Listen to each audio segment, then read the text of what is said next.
¿Qué tal, amigos? ¿Cómo están? Bienvenidos a un programa más del podcast. Programa patrocinado por Beje y Asociados, abogados. Hoy tenemos un invitado muy especial, pero antes quiero platicarles el contexto de esta entrevista, de esta charla que vamos a tener hoy. Ya en otros videos les he platicado sobre la importancia de esas historias que nos cuenta cada persona, de lo que nuestros invitados siempre nos cuentan, sobre todo sobre su pasión. Gente que se dedica hoy a su pasión y nos hablan de su pasión. Pero también dentro de estas personas que se dedican y nos hablan de su pasión, también encontramos a personas que son libros humanos. Personas que tienen historias maravillosas que contarnos, que estoy súper seguro que te encuentras todos los días en la calle, en el súper, cuando sales a caminar en la cuadra donde tú vives, y que no te has tomado ese tiempo para platicar con esta persona, con este individuo, que no te has tomado el tiempo para conocer quién es en verdad. Que a lo mejor solamente lo conoces, lo has visto y a lo mejor te has generado una etiqueta sobre esta persona, pero no te has tomado el tiempo para tomarte un café, para charlar y conocer las historias que te puede transmitir. Y que estoy seguro que vas a salir diferente después de platicar con ellos. Hoy es el caso precisamente de Martín López, una persona que tiene grandes historias, que se dedica hoy a la fotografía. Su trabajo es precisamente con la fotografía, crear historias a través de las bodas, de reflejar esas historias de amor que ocurren cuando una persona se está casando, cuando decide dar el sí, que bueno, mi trabajo por el otro lado es divorciarlos, pero bueno, el de él es casarlos. Ahorita vamos a platicar de ese punto maravilloso.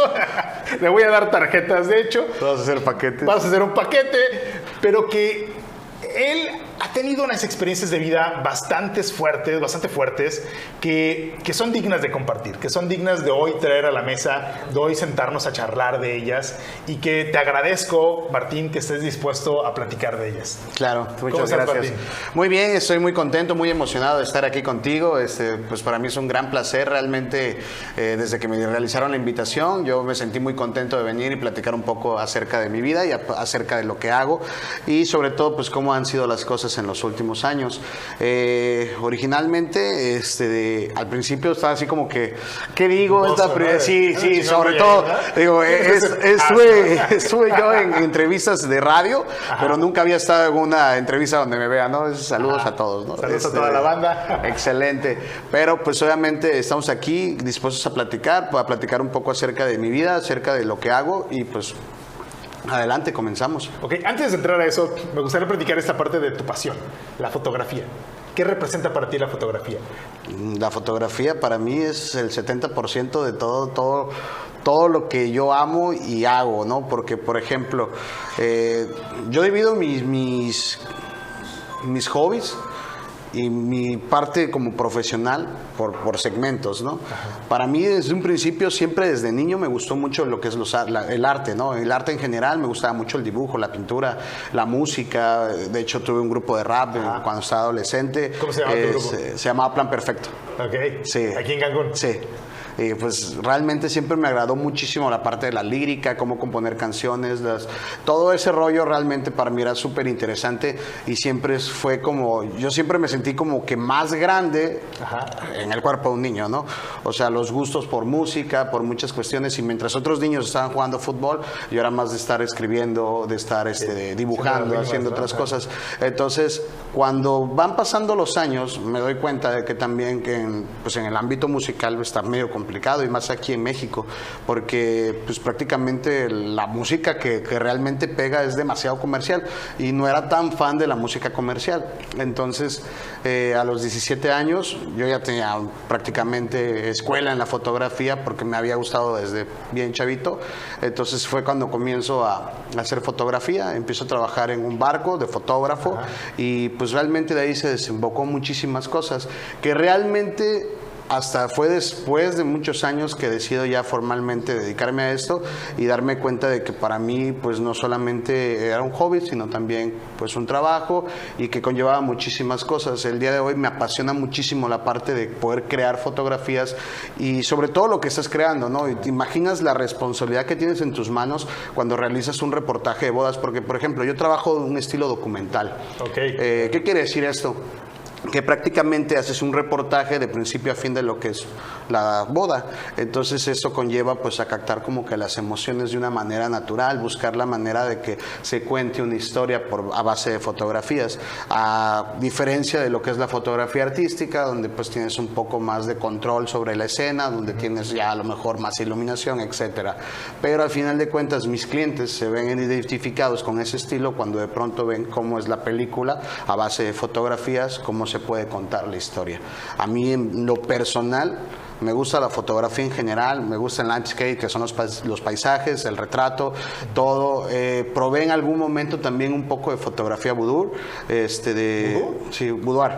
Boudoir. Okay. Es prácticamente desnudos. Okay. No me gusta mucho. Vudú, pensé que sí, de muñecos. No. De a ver, tómale la foto mientras le metemos el alfiler al muñeco, ¿no? Sí, o sea, en la búsqueda de ser fotógrafo o de ser un Esa fotógrafo. Es una fotografía muy profesional. sensual, ¿no? Esa es una fotografía muy aparte que es un estilo como muy antiguo, muy clásico, ¿no? Muy, sí. No sé, como que los 30, algo así, ¿no? Va por ahí. De hecho viene de la palabra de francés y los boudoir era las habitaciones donde se preparaban las bailarinas exóticas francesas, entonces de ahí viene en la época del cancán. Exactamente. Esto, ¿no? Entonces estamos hablando de que probé muchísimas cosas en su momento, hice fotografía de producto también, hice fotografía de un sinfín de cosas, pero en las bodas fue donde dije, aquí me siento cómodo, me siento más cómodo con las parejas que incluso con familias, con niños.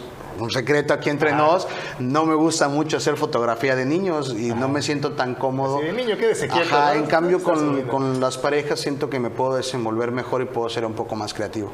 Ok, con la pareja, ¿qué implica? O sea, es el reflejar esta historia, aparte de, no solamente reflejarla, ¿no? Pero lo que me dices es contar esta historia que en ese momento se está concretando con ese acto de la boda, de decir sí, acepto, pero que lleva atrás una historia de amor, de él cómo se conocieron, o sea, tiene todo un tema el que pueda reflejar la boda, por supuesto. ¿no? Eso es lo que te gusta. Toda la fotografía tiene sensaciones y te transmite. Al final de cuentas, yo siento que la fotografía bien lograda es la que te logra transmitir una cierta sensación o emoción.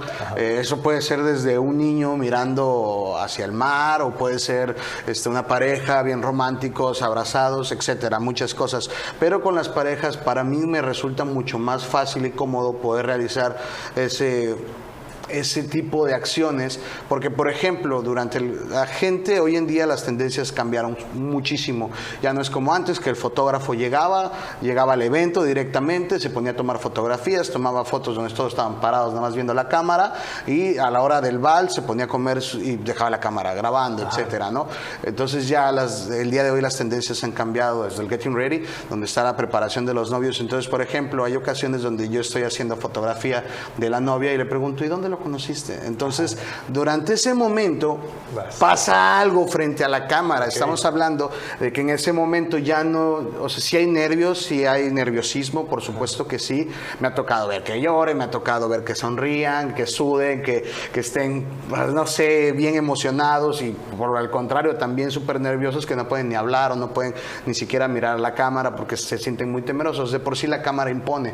Pero cuando yo empiezo a hacer esa serie de preguntas, ¿y dónde lo conociste? ¿Cuántos años llevan juntos? Entonces, mágicamente empieza a suceder algo frente a la cámara. Se ilumina la cara. Ves cómo la pupila se pone así, ¿no? Como si tuvieran los reflectores, y de pronto empieza a sonreír, o incluso puede llorar, pero de felicidad. Entonces son todas esas sensaciones que al final de cuentas, cuando los clientes logran ver ese trabajo final, porque obviamente no ven las fotografías inmediatamente, ellos tienen que esperar un cierto tiempo en lo que se procesa exactamente la fotografía y se revela digitalmente, y ya cuando se entrega a los clientes se quedan así como que wow, ¿no? Esa es la parte wow. Sí, porque no es lo mismo decirle sonríe a la cámara, mira, voltea a ver a la cámara, haz esta expresión, que generar que haga la expresión, ¿no? O sea, platicar algo, comentar algo que haga que la persona de forma automática llegue a esa expresión y tú lo puedas capturar, ¿no? Claro, por una supuesto. cuestión natural en esta fotografía. Hay escenas que pasan por sí solas, hay cosas que van a pasar y están ahí, y tu trabajo es estar como que muy al pendiente, estar muy concentrado y no despegar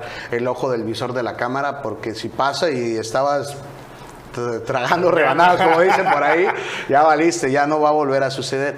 Pero hay ciertas acciones que uno tiene que dar el empujoncito para que sucedan. Hay cosas que a veces, por ejemplo, yo a mis clientes siempre les sugiero, disfrútenlo, pásenla bien, este es un día muy especial, es un día por el cual soñaron, entonces es importante que ustedes la pasen bien entre ustedes, que ustedes estén disfrutando eso, y si ustedes se aman, por ese es el motivo que se están casando. A mí yo ya tengo ganado esto porque ya tengo más facilidad para trabajar.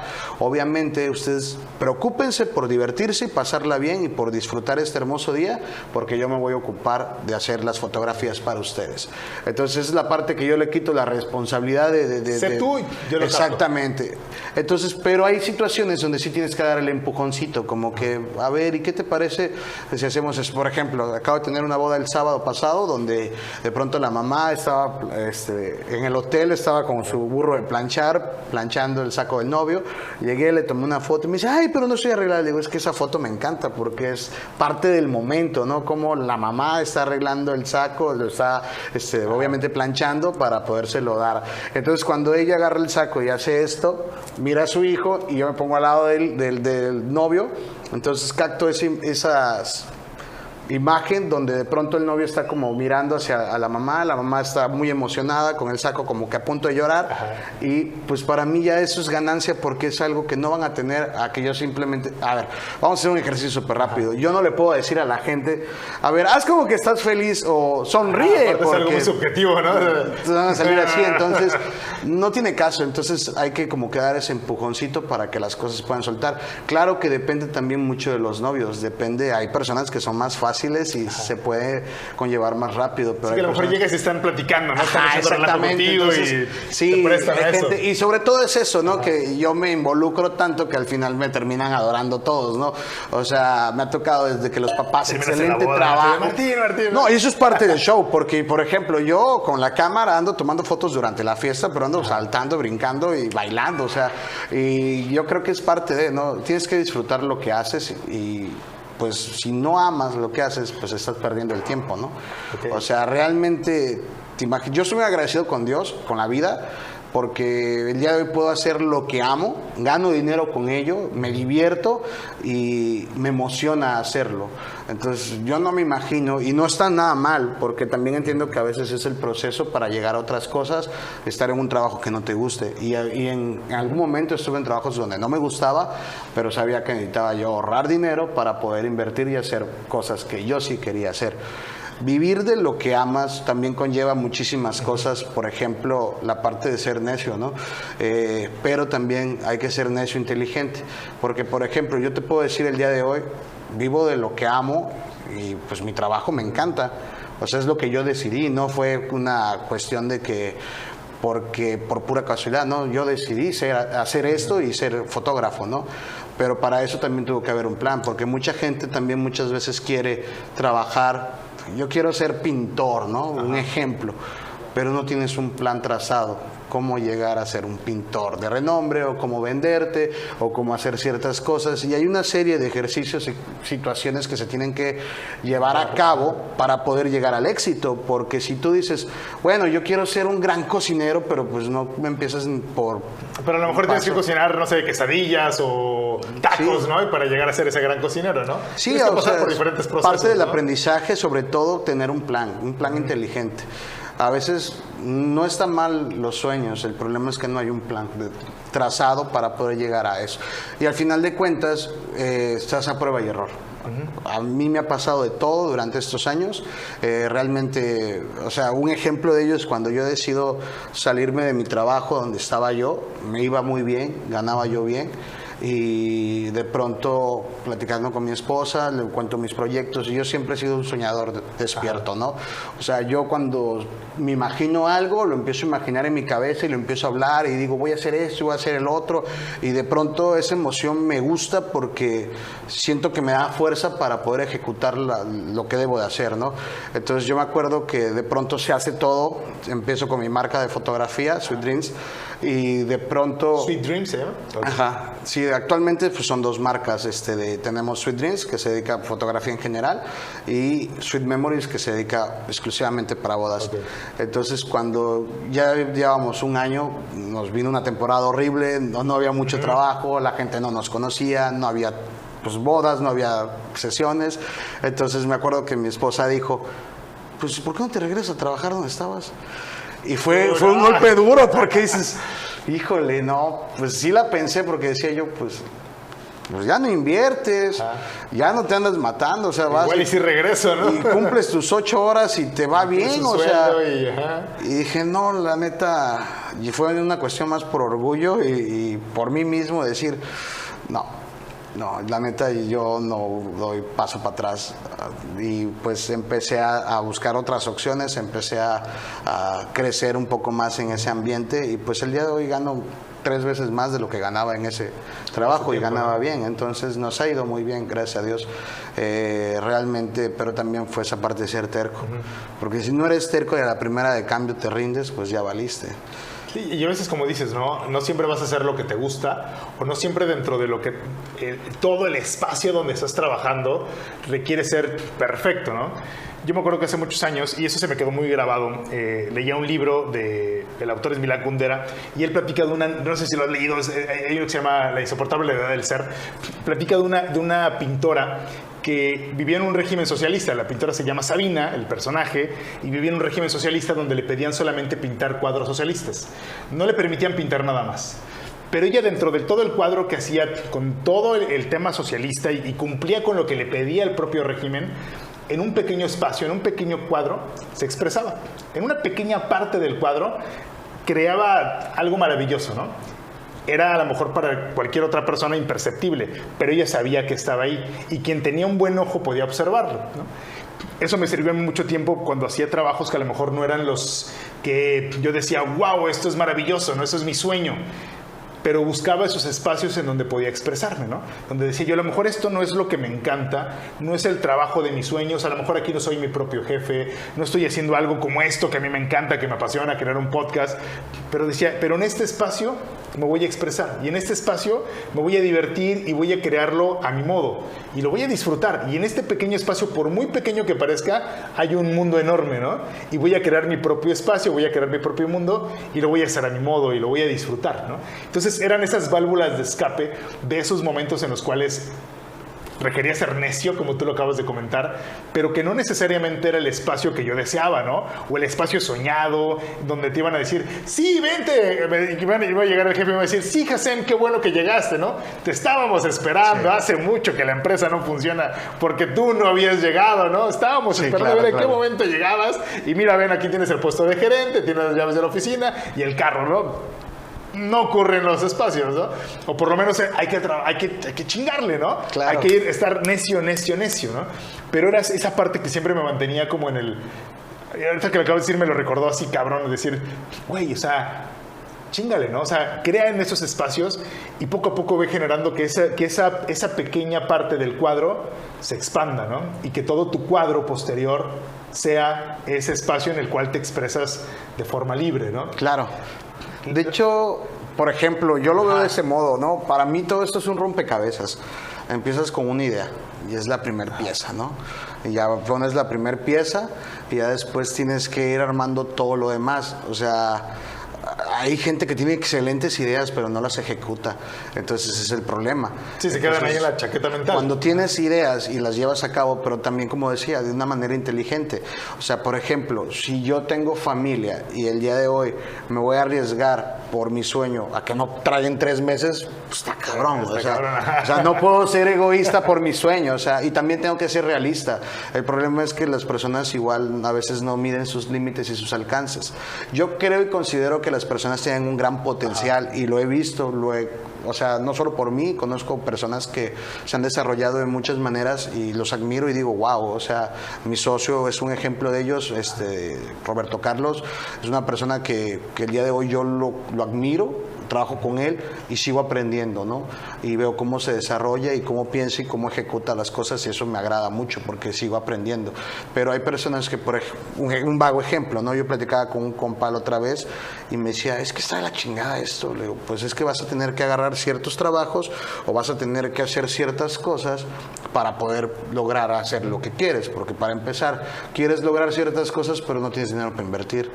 Entonces, ¿cómo le haces? O sea, si tú crees que, así como el ejemplo que dabas de que va a llegar a la empresa y, ay, sí, te estábamos esperando, mira, está la llave de la oficina, eso no va a pasar. O sea, o puede ser que sí, ¿no? Sí, pero basado en mi experiencia está cabrón, la neta. Sí, la neta. Entonces, es más como de que tienes que trazar el plan, trabajar de manera inteligente. Yo, por ejemplo, un tiempo cuando empezaba mi propio negocio, pues tenía que trabajar en otro negocio aparte que no era mío. Entonces yo lo que hacía era que juntaba dinero de aquí, juntaba dinero de acá, y eso me servía para invertir. Y obviamente pues no empecé como ahora, ¿no? O sea, empecé con pequeñas cosas y conforme va el tiempo pues vas mejorando, vas invirtiendo, vas haciendo muchas cosas. Yo, por ejemplo, en cuestión de equipos, ¿no? O sea, cuando empecé con una camarita muy económica.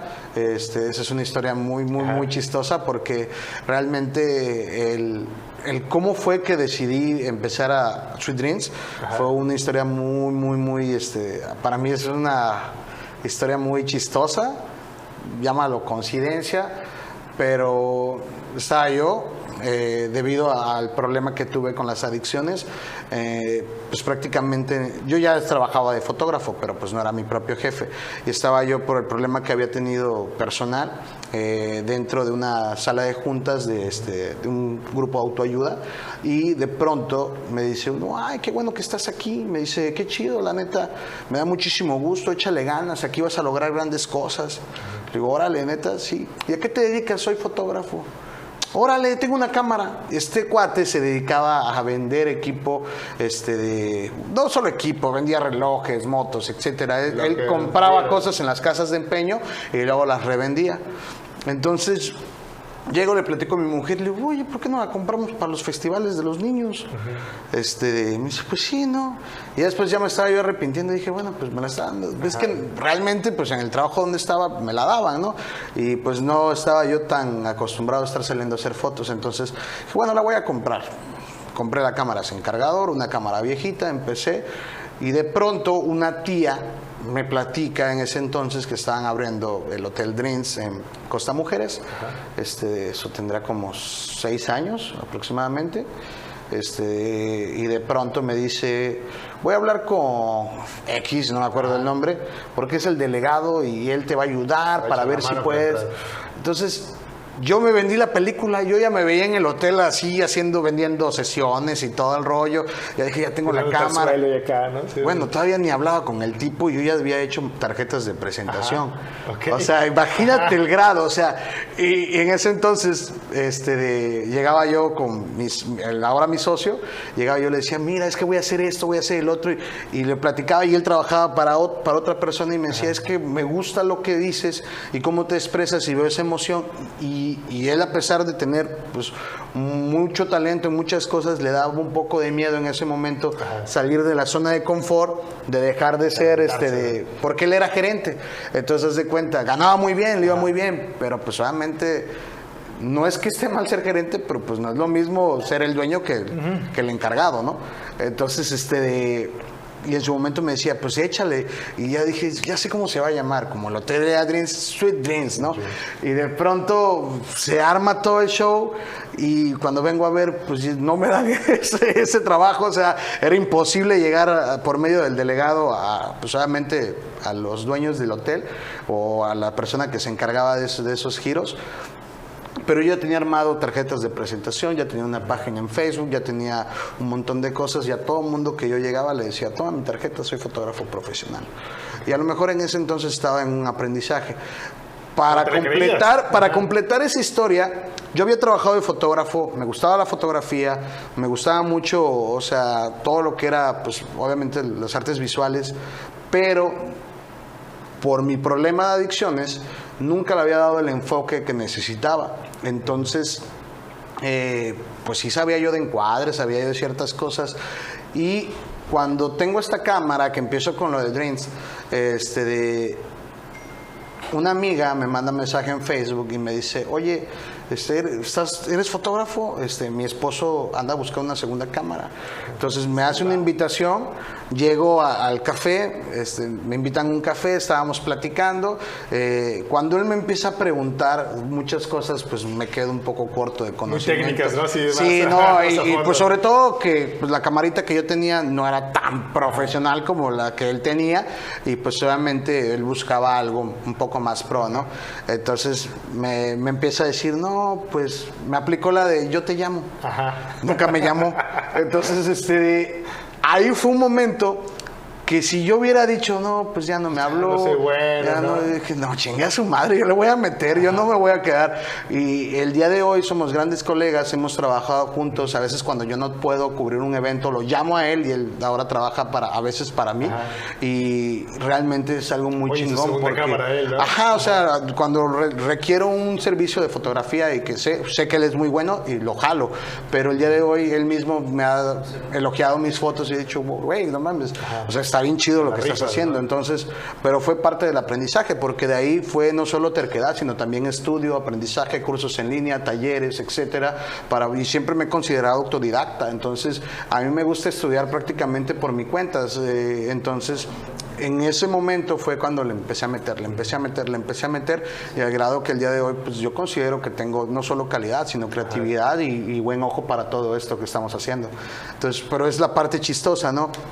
Hay muchas personas que no tienen la tolerancia a la frustración, y ese es un punto muy importante, porque la mayoría de las personas que no tienen tolerancia a la frustración, a la primera de cambio se dan por vencido. A la primera de cambio, ay, esto no es para mí, ay, entonces es la parte donde yo digo, chinga su madre, la neta, yo no me voy a dar por vencido, o sea, y pues esa terquedad me ha servido siempre y cuando lo he aplicado para ese tipo de cosas, porque si tienes tus sueños, ir por él, ¿no? Sí, claro, exactamente.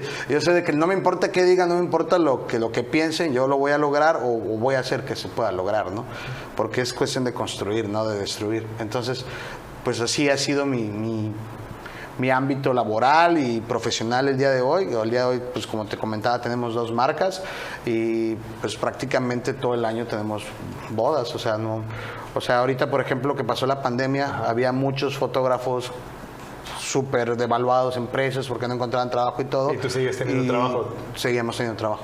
Oye, pero, por ejemplo, ahí la fotografía, toda la parte que me cuentas de la fotografía, tiene una historia, o sea, cuentas una historia maravillosa, cuentas, por ejemplo, un paisaje, esa hermosura, estás reflejando algo hermoso, estás reflejando algo maravilloso, algo de la naturaleza. En una boda estás reflejando una historia también, algo que está ocurriendo en ese momento y lo estás plasmando en la fotografía. Y así con los diferentes espacios de la fotografía que realizas, plasma momentos hermosos.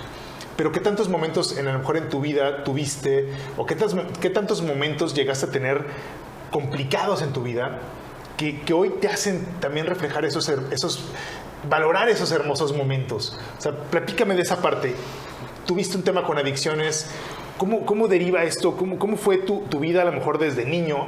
Que a lo mejor no tuviste exactamente esas imágenes hermosas, esos paisajes, esas bodas de ensueño, sino tuviste otra realidad, tuviste otro espacio, otro escenario, que te permitió también entender y te permitió un aprendizaje enorme de vida, pero que también te llevó a valorar esos otros espacios, esos otros momentos, hasta decidir plasmarlos en fotografía.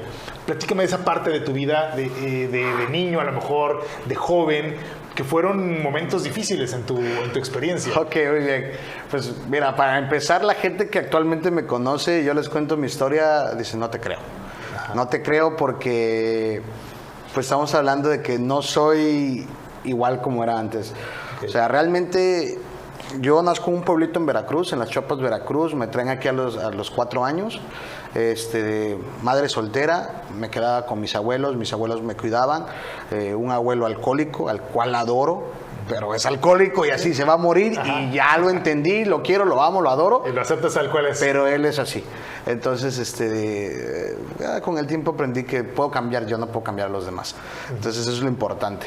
Entonces, mi mamá tenía que trabajar mucho. Mi papá es extranjero, es cubano, entonces, por X o por Y no estaba aquí, él estaba en Florida. Se separaron desde que yo nací, las cosas no funcionaron. Entonces, mi mamá me adoraba, mi mamá fue muy cariñosa, fue muy comprensiva. pero también fue muy apapachadora y también nunca estaba por el trabajo. Ella era cajera en hoteles, luego estuvo de capitán de meseros en hoteles, entonces tú sabes que los hoteles te absorben completamente, o sea, no tienes vida y si falta el que tenía que llegar, o sea, te quedas a doblar y no tienes hijo y no importa, o sea, entonces todas esas situaciones pues llevaron a que yo estuviera mucho tiempo solo con mis abuelos y pues me chuté todo el alcoholismo de mi abuelo, o sea, me chuté toda esa parte de llegar bien pedo, de hacerla de bronca, e incluso de querer golpear a mi abuela, etcétera, cosas así, que son cosas que un niño de 6, 7 años pues no debería de ver.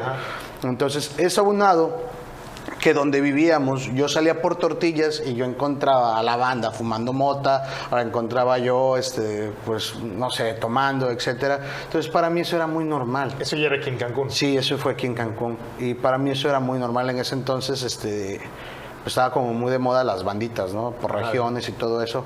Entonces me alegra y estoy bien contento de haber sido de los últimos niños que jugaron en la calle porque realmente, o sea, yo jugué canicas, trompo, a las escondidas, andábamos en bicicleta y todo. Y yo tenía un grupo de amigos que eran así, o sea, a nosotros nos gustaban mucho los videojuegos, nos gustaban mucho, pues cosas que eran hasta cierto punto inocentes y eran normales en un niño.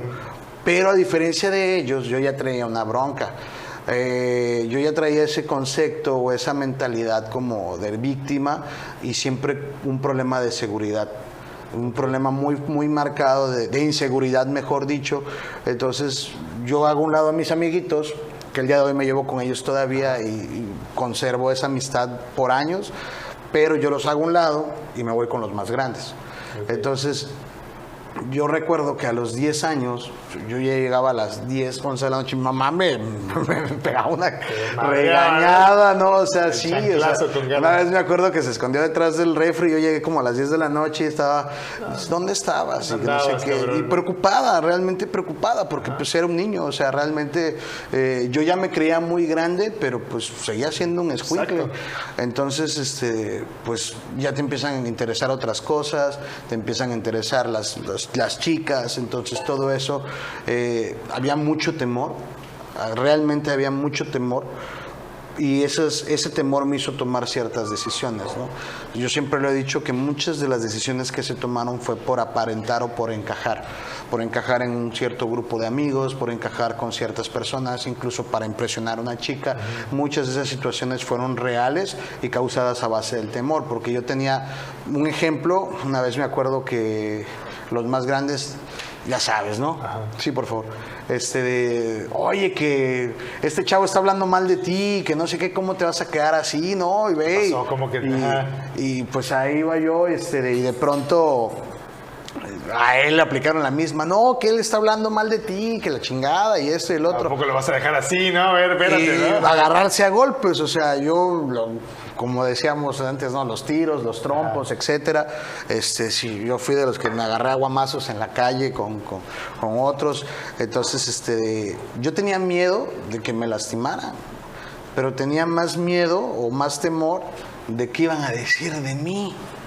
Fíjate, sí, la imagen, ¿no? O sea, de la imagen, ¿no? Ese problema tan marcado, o sea, de pensar más en qué van a decir de mí a que me pueden lastimar. Sí, ¿qué van a decir de mí si no me echo el tiro, si no demuestro que soy hombre, que soy Entonces, cabrón, ¿no? Eso mismo me llevó, esa falta de seguridad y de amor propio, me llevó porque yo nunca me levanté y un día de niño le dije, mamá, voy a ser un gran drogadicto. O sea, jamás voy a ser voy a ser un gran drogadicto. Pero voy a ser el mejor, ¿no? Sí.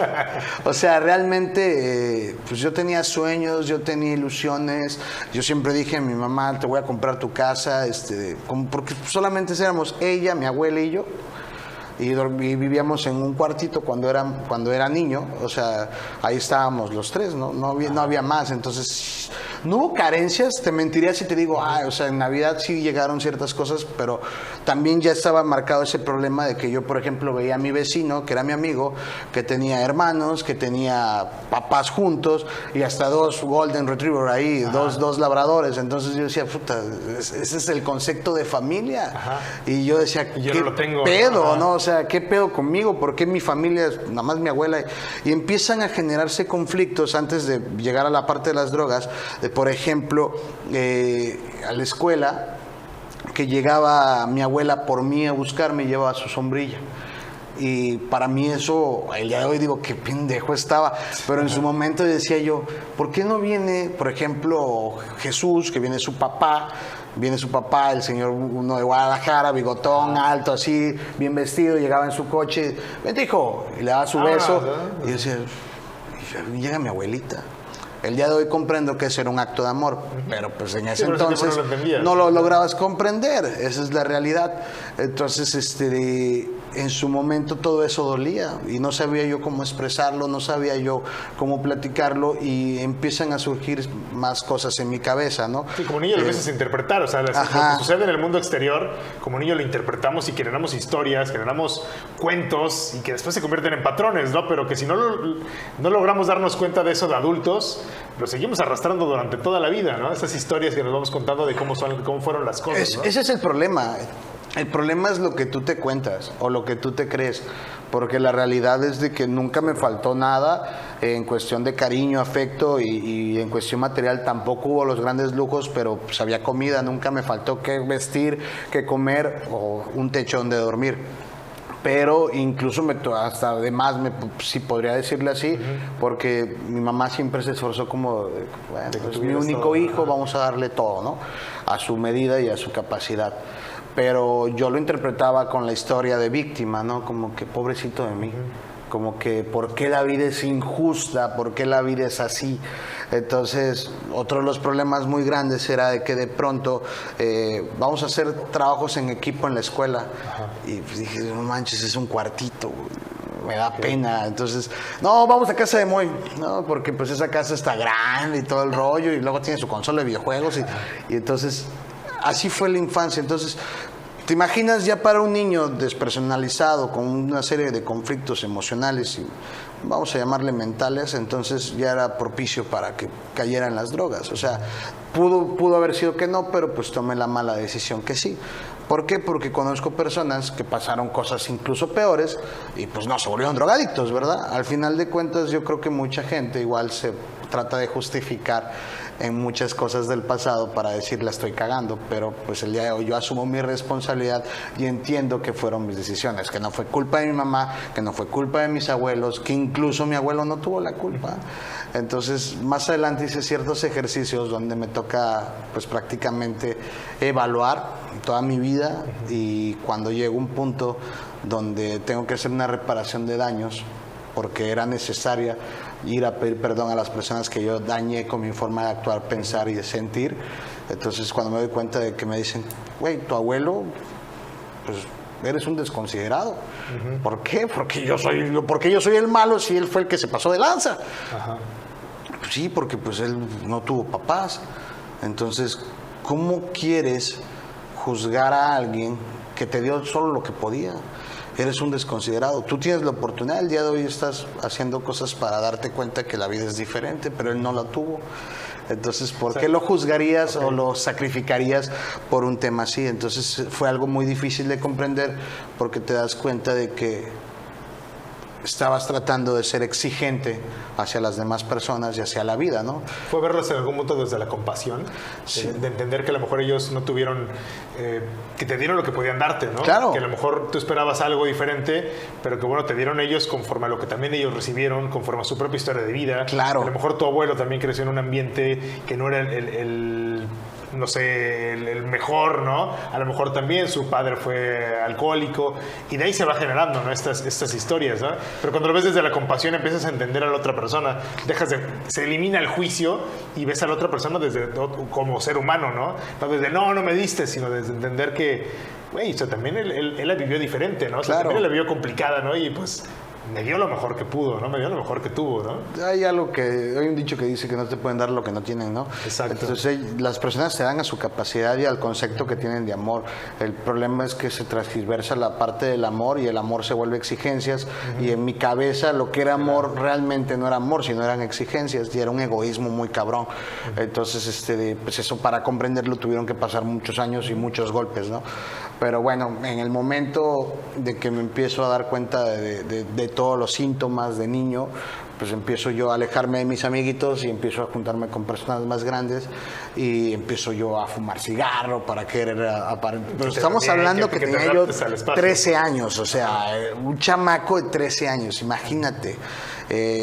14 años yo ya tomaba, yo ya me comportaba como... Es más, yo hasta mentía en mi edad, o sea, yo tengo 18, y como siempre fui un poco grande, entonces pues me creían, ¿no? Entonces empecé a andar con chavitas más grandes que yo, o sea, una serie de cosas así que se conllevaron, y en ningún momento yo pensé, bueno, voy a ser un gran drogadicto, sino al contrario, dije, bueno, pues vamos a probar, vamos a hacer esto, vamos a hacer el otro. Tengo el control, ¿no? Ajá, exactamente, yo lo controlo, ¿no? Recuerdo que a los 15 años, en una clase de formación cívica y ética, que odiaba yo a la maestra porque me caía súper gorda, nos hace hacer un proyecto de vida. Y era un trabajo como de 3 hojas y todo el rollo, entonces me puse a escribir, y estaba todo tan bien plasmado que en ese momento la maestra dice, Martín López, ponte de pie, por favor. Y dije, puta, ¿ahora qué hice, cabrón? O sea, ¿por qué me va a llamar la atención? Porque yo siento que yo lo odiaba. Ella también me odiaba, o sea, porque era tiro por viaje. Señora, ¿no? Era tiro por viaje que me llamaba la atención. Y en ese momento, un aplauso para Martín. Ajá. Y dije, puta, ¿qué? ¿Y ahora qué, no? ¿Es sarcasmo? ¿Qué onda, no? Y de pronto me dice, no, pues aquí tenemos un gran escritor. Muy bien, hijo, la verdad, muy bien estructurado, todo. Y pues la neta es que sí había puesto así como que todo bien bonito y todo. Y esa idea se me quedó en la cabeza, o sea, ese trabajo quedó en mi cabeza así muy marcado, ¿no? Entonces, obviamente, pues yo ya tomaba, ya fumaba, ya había consumido algunas drogas. Conforme fueron pasando un poco más el tiempo, empiezo a trabajar, dejo la escuela y comienzo a prácticamente pues a juntarme con personas ya de 30 años cuando yo tenía 16, 17 años, ¿no? Personas de 25 años. La diferencia de experiencias de vida. Sí, ¿no? Y sobre todo los ambientes, ¿no? Donde había droga, donde había cocaína, y realmente mi problema más fuerte fue con la cocaína y con el crack. Yo fumaba la famosa piedra, entonces sí. Yo ya lo había visto, había personas consumirla, y yo decía, no, esa madre es peligroso, porque yo veía cómo se ponía. Pero yo ya inhalaba cocaína, entonces en ese momento, cuando de pronto un día el dealer, ¿no? El mentado dealer, ¿sabes qué, güey? No tengo suave, pura dura. Pues, venga de ahí, ¿no? Chingue su madre, ¿no? Pues mientras apendeje era canasta básica, o sea, realmente yo probé de todo un poco, o sea, probé la marihuana, no me gustó mucho, sentía como que me dormía y me daba un efecto más, me gustaba más andar arriba, ¿no? Me gustaba más andar, probé tachas, probé un montón de cosas, hasta pastillas de esas Ribotriles y cosas así, entonces realmente probé de todo, o sea, ¿qué te gusta? A los 17 años yo ya había probado. Pero la cocaína era lo que te... Pero la cocaína era así como que... Y todavía era socialmente, vamos a llamarlo así, controlable, ¿no? Ajá. O sea, yo me acuerdo que al principio podía yo guardar todavía dinero para el otro día comer, para el otro día ir a trabajar. Y si yo decía, ya estuvo, ya me iba yo a mi casa. Pero de pronto, cuando conozco la famosa piedra, pues ese límite rápidamente, o sea... rápidamente se rompió, o sea, no me di cuenta. Te mentiría si te digo, ay, no, sí, o sea, fueron momentos que como flashback, cuando vine a ver, yo dije, ¿qué chingados estoy haciendo? O sea, ¿qué pasó con el güey de 15 años que es un proyecto de vida muy chingón y que todo el mundo le aplaudió? Estás valiendo madres. En algún punto, ¿no? Estás valiendo madres porque ya no tenía yo trabajos, porque pues ya la adicción era fuerte. Estamos hablando de los 18 años. O sea, ya a los 18 años ya tenía conflictos muy serios con la droga, con el alcohol. Ya empezaba yo, pues obviamente, a tener problemas en casa. Ya... Pero aparte perdóname que te interrumpa, pero son caras. O sea, o no sé cuánto cueste unos gramos de cocaína, voy a ver muy inocente a lo mejor, pero o sea, ¿cómo le hacías para conseguir el dinero? O sea, ¿cómo le hacías para conseguir, por ejemplo, a los 18 años, poderte comprar cocaína, poder comprar piedra? ¿Cómo lo manejabas en esa parte, en la parte económica, no? Me da esa curiosidad de, sí, claro. de güey, ¿cómo lo manejabas? Que ganabas muy buena lana, ¿cómo la armabas, no? Realmente sí, o sea, yo empecé a trabajar estaba yo en la escuela y trabajaba yo con mi abuelo era albañil, me iba yo con él a trabajar, odiaba yo la albañilería, mi abuelo era muy grosero, entonces digo, lo cuento porque es parte de la historia. Sí. Entonces un día, pásame la cizalla, y yo no sabía qué madre era una cizalla. Pues esa madre, ¿no? Espérate, déjalo buscar el chamaco, ¿no? Que no sé qué, la cizalla, y agarré la pala, ¿sabes qué? Ahí nos vemos. Yo me voy a ir a la zona hotelera como mi primo, que trabaja de mesero y gana en dólares. Ajá. Fíjate, esa era mi inspiración en ese momento. Y pues sí llegué a la zona hotelera, pero de steward. Y empecé a trabajar de steward a los 16 años. De ahí me paso ayudante de cocina de garrotero a mesero, y a los 17 años estaba yo trabajando ya con turismo. Y ganando bien. Y ya estaba yo ganando por lo menos 500 pesos al día. O sea, realmente... Suficiente para... Sí, o sea, en un principio sí. Al final ya no alcanzaba ni con 3,000, 4,000, 5,000 en una noche. Sí, no hay límite, ¿no? Se empieza a volver algo más. Exactamente, porque caro, ya claro. Tu cerebro se acostumbra, o sea... Cuando tú empiezas a consumir, como que las primeras dosis son como que muy impactantes, y tu cerebro ya no reconoce esa sensación que sentiste al principio, que fue la primera vez, entonces la busca desesperadamente, entonces por eso tienes que repetir, y ya no te llenas, ya no sacías esa parte del cerebro, entonces se vuelve peligroso porque ya puedes pues empezar a hacer tonterías, como fue mi caso.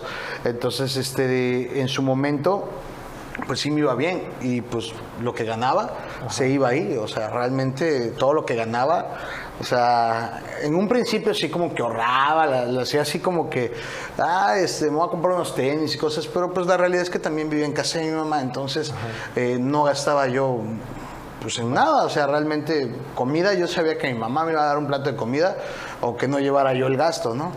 Y ya conforme fue pasando el tiempo, pues ya me di cuenta de que ya estaba yo pues con un problema muy serio de consumir todos los días, 365 días del año, yo me la pasaba todos los días. Los únicos días que no lo hacía era cuando estaba yo enfermo.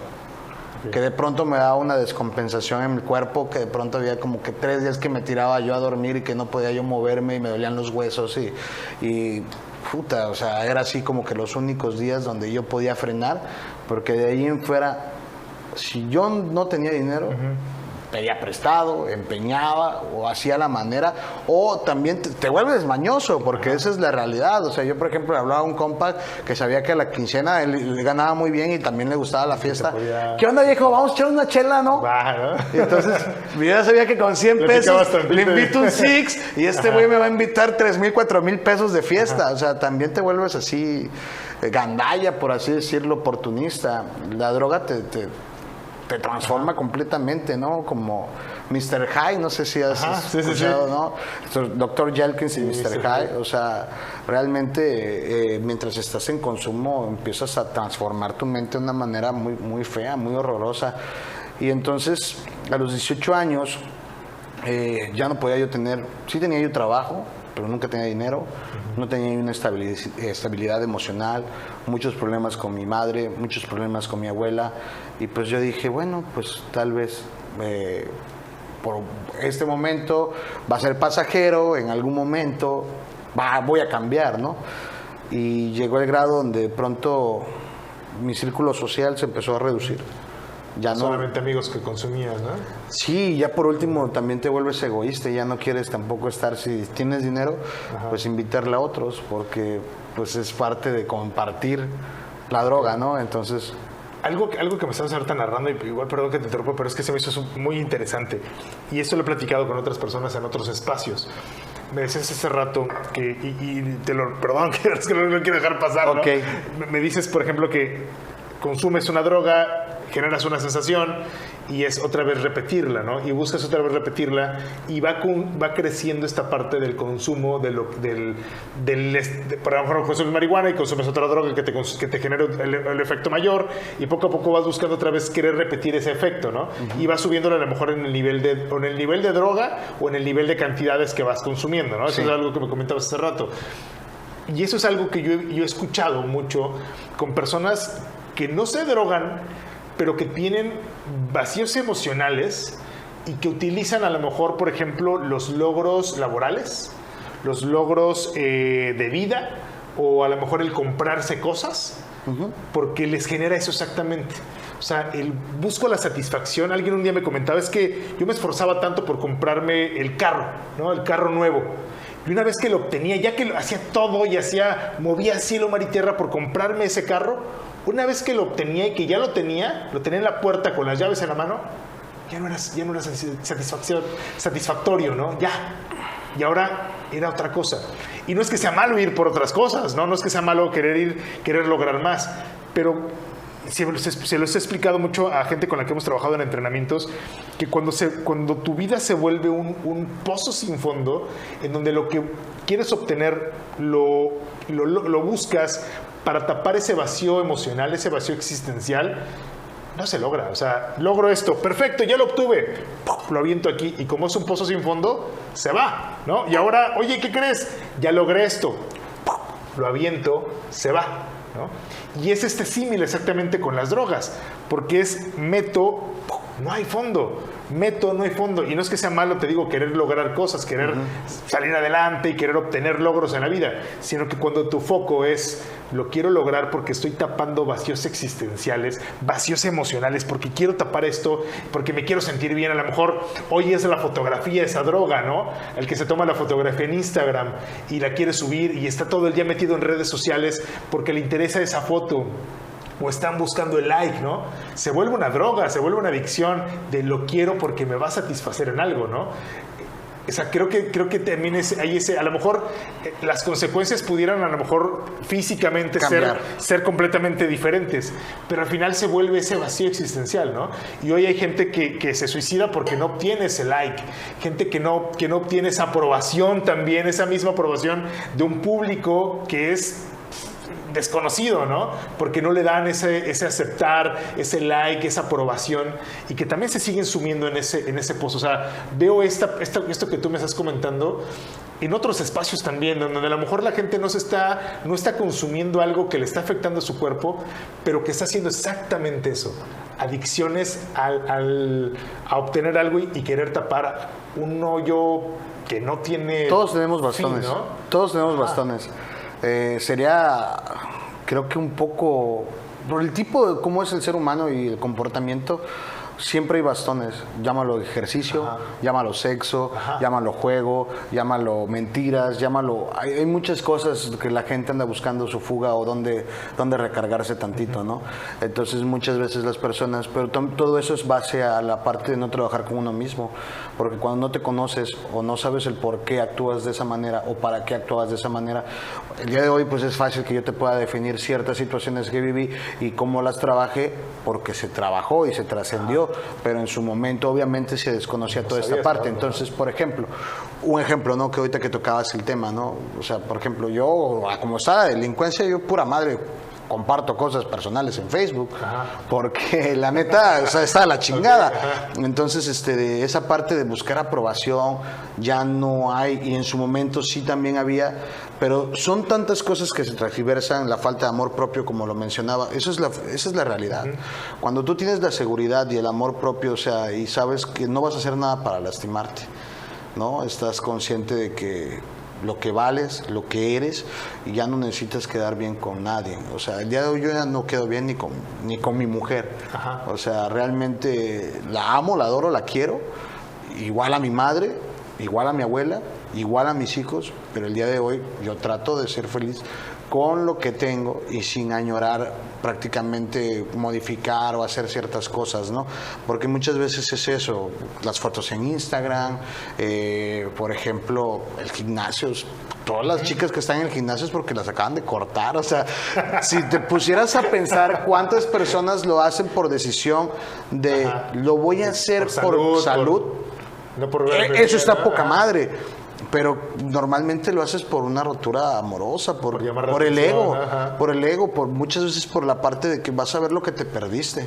Entonces, todas esas situaciones, pues realmente hay un trasfondo, ¿no? Sí, debería ser materia básica, ¿no? En las escuelas creo que trabajar esa parte emocional, ¿no? En lugar de darnos flauta, ¿no? Sí, realmente sí. O sea, debería ser como que madurez emocional, ¿no? Sí, o sea, realmente esa parte yo lo veo muy esencial. La juventud, más ahora que tenemos tanta libertad y que tenemos tanto acceso a videos, etcétera, información.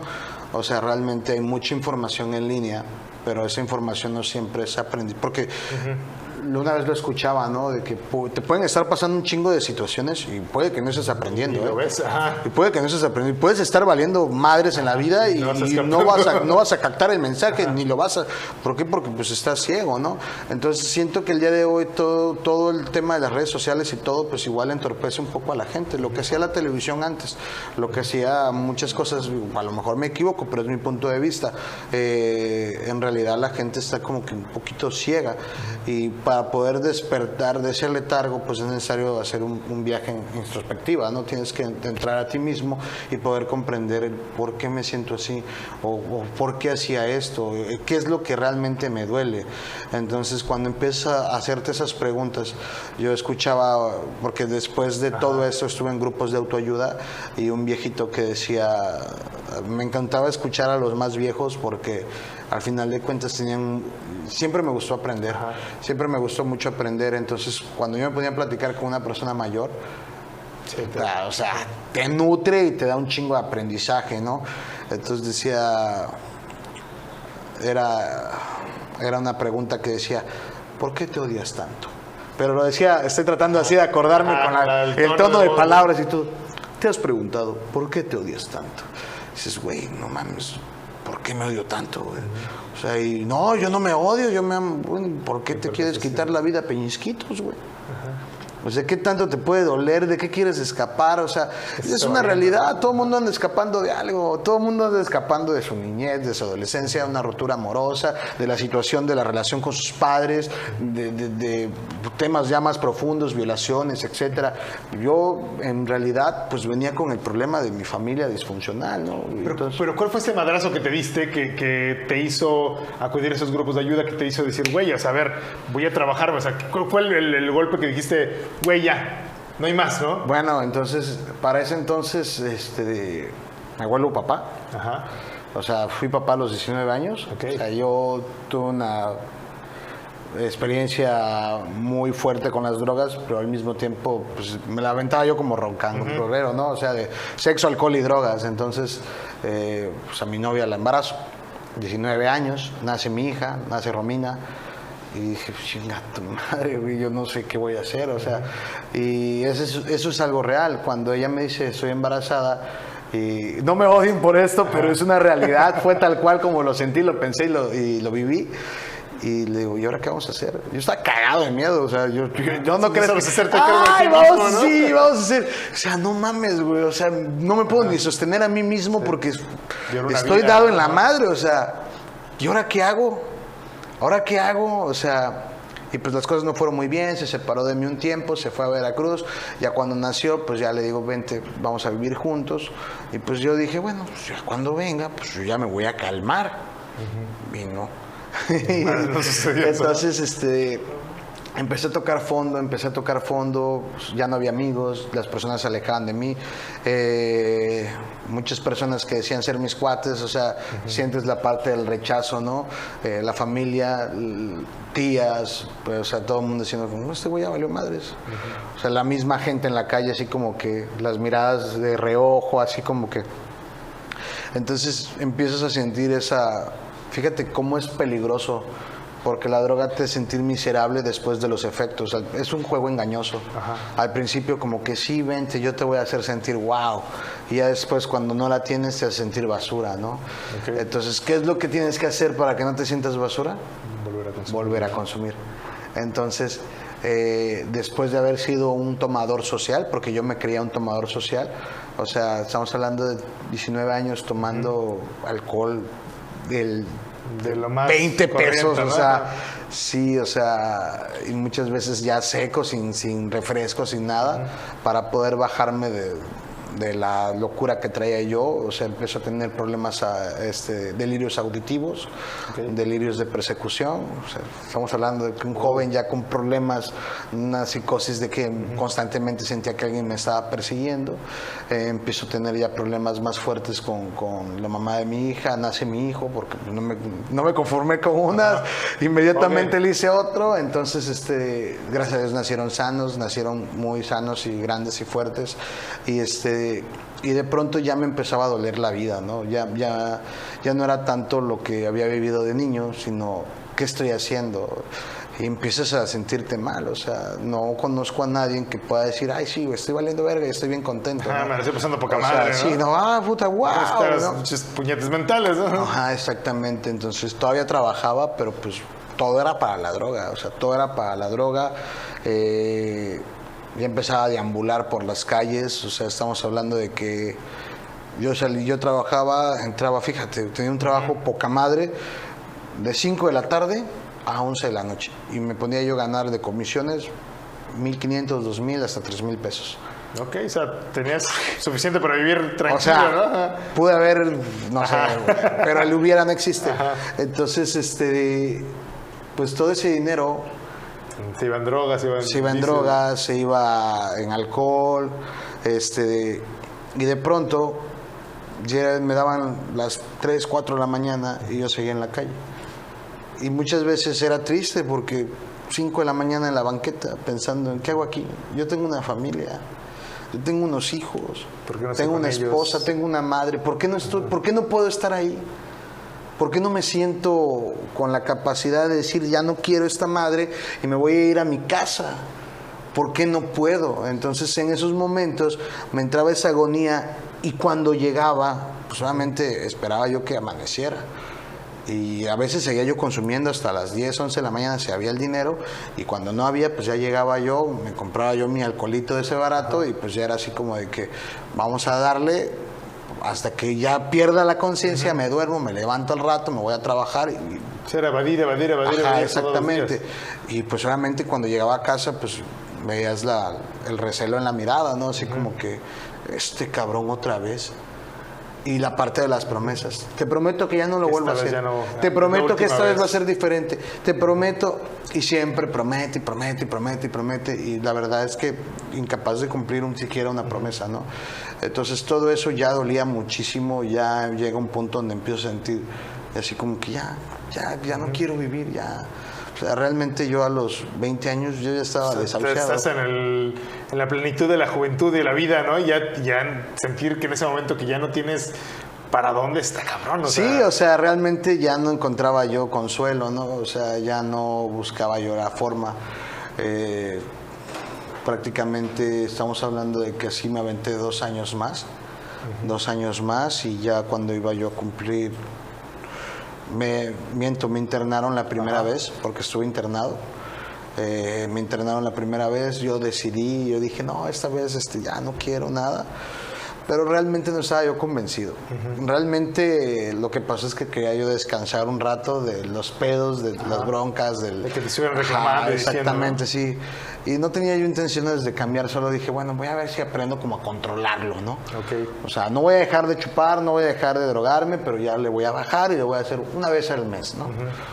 Y no es cierto, la neta es que salgo de ahí, me aviento 1 mes y medio sobrio, y bueno, ni sobrio, abstemio. Y ya cuando llega el momento de que vuelvo a consumir, que se me hace fácil, ya estaba yo igual. ¿Y cuál fue el detonante? Aparte, ese momento dices, bueno, necesito entrar a apoyo, requiero de apoyo, pero ¿qué punto a lo mejor en esta parte de ir tomando, estar en grupos, ¿Qué te hizo decir, Pasa un año güey, ya más, lo dejo? pasa un año más, me estaba llevando a la chingada, como te había comentado, ya estaba yo desahuciado así con ganas de morirme, o sea, muchas veces pensé en matarme. Pero era muy decir, no mames, si me cuelgo, No, no lo se voy a van hacer, a ¿no? hinchar los ojos, güey.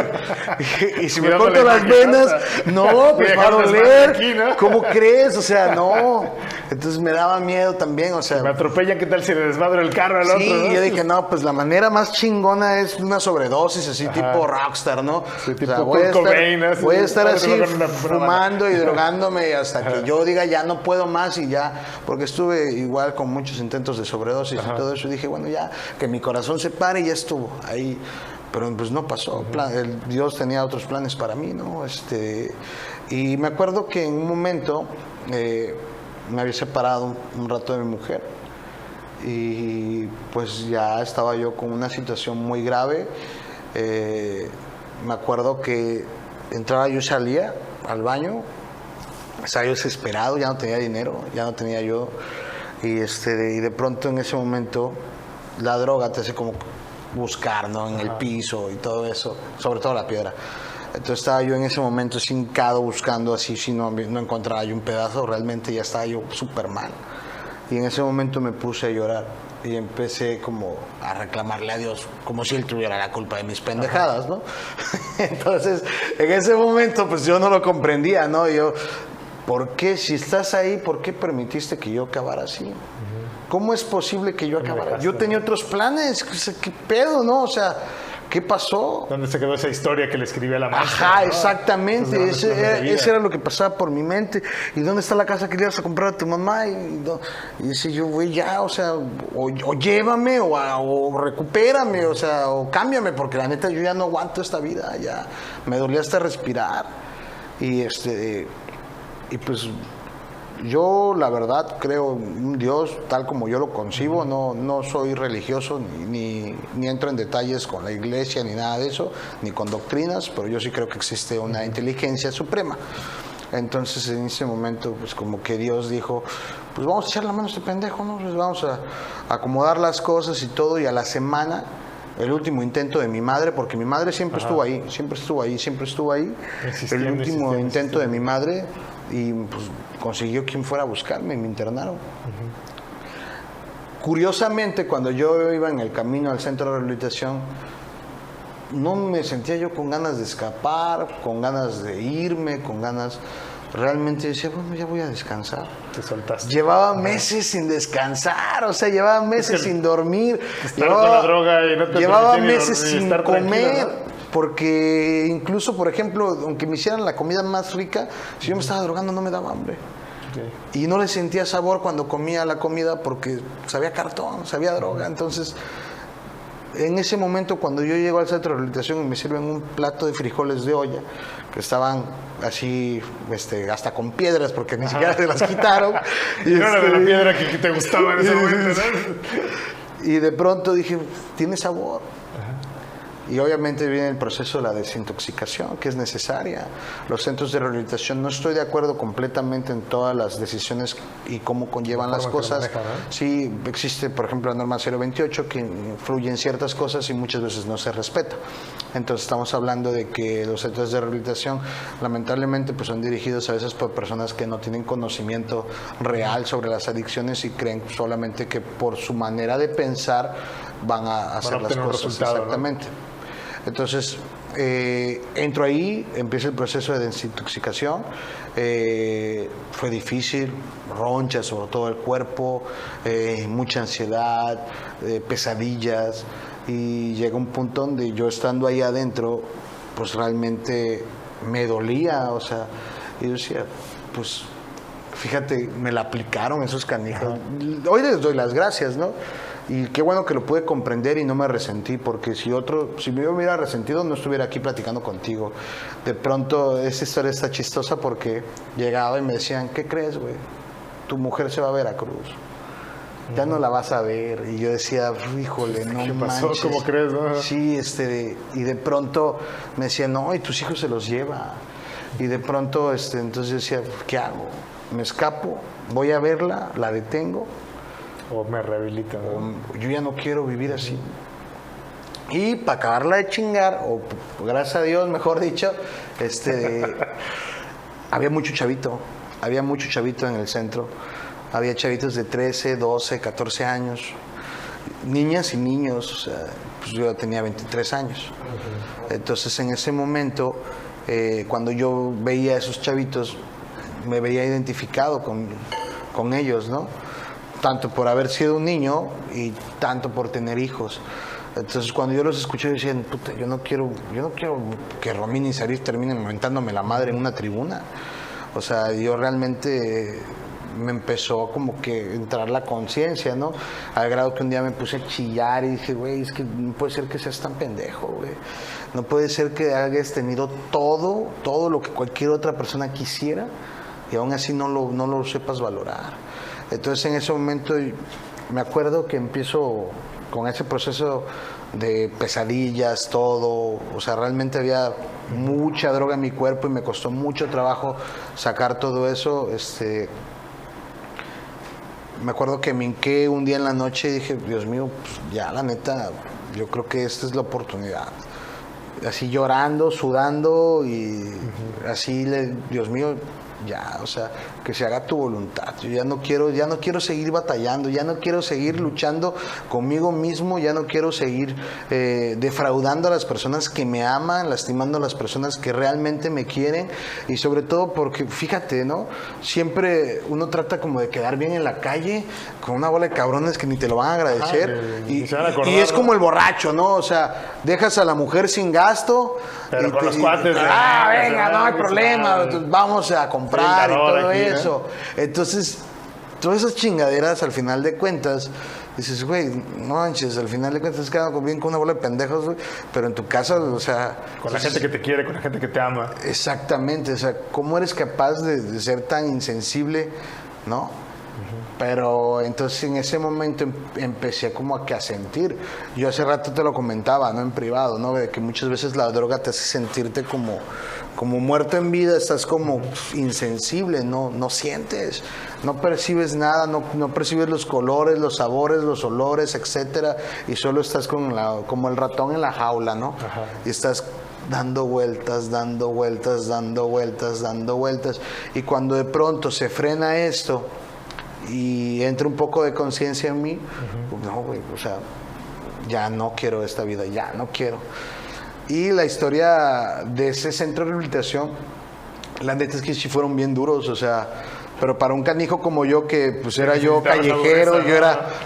Estaba... Si a mí me hubieran tratado así de papacito, chiquito, ¿no? La neta es que no. Te les hubieras pasado por el arco del triunfo, ¿no? Me trataron de la chingada, hubo muchas humillaciones, hubo mucha mano dura, físicamente nunca me tocaron, pero sí hubo así como que un ejemplo, nos bañábamos con agua de pileta y nos bañábamos así como en la cárcel, o sea, un cuarto, éramos 15 cabrones, cada quien con su cubetita de agua, echándose agua, ¿no?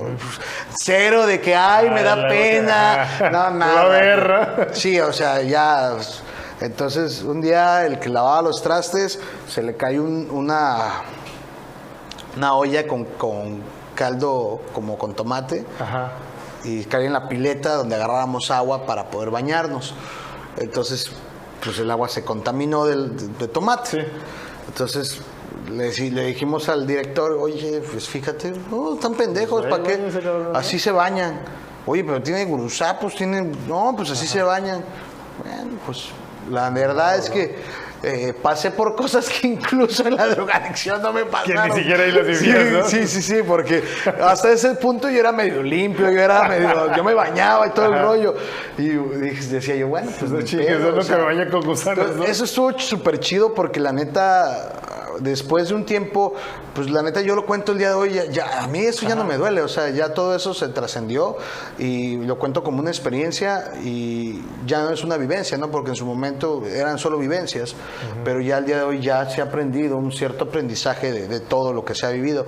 Entonces cuando llega un punto donde yo empezaba a salir a trabajar, yo seguí internado, pero salí a trabajar. A mí me daba mucho miedo regresar a mi trabajo porque yo pensaba que iba a recaer. Entonces empiezo a hacer trabajos de obra, diferentes cosas. Obviamente ya había platicado lo de aparte de mi abuelo, que no me gusta el trabajo físico, entonces pues no se me daba muy bien. Trabajé de pintor, trabajé de ayudante de albañil, muchas cosas, pero era por no querer regresar pues al ambiente, ¿no? Entonces en una de esas conozco una persona que tenía un taller de cintas plásticas donde tejían camastros. Y me dice, pero le digo, yo no sé, no importa, ven. Aquí aprendes. Aquí aprendes.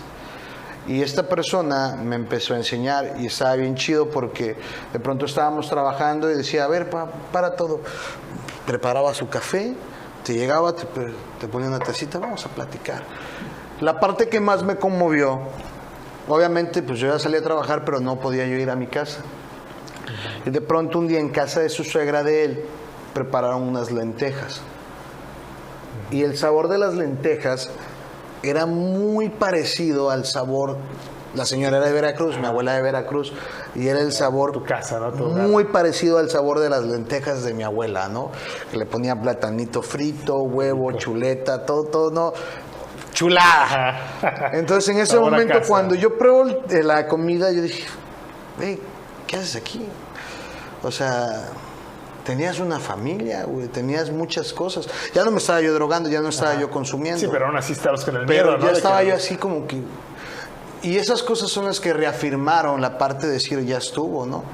Ya para ti ya no hay vuelta atrás. Entonces en ese momento las cosas pasaron de cierta manera. En ese momento cuando estábamos comiendo, pasan en la tele al dictador de Corea del Sur, Corea del Norte, no me acuerdo cuál es. Y de pronto le digo, no, pues eso es un dictador, le digo al señor con el que estaba trabajando. Y me dice, ¿tú también? Chinga, ¿cómo no? ¿Cómo? Sí. Y por no lograr tus expectativas hacia la vida y hacia las personas, es que estás como estás.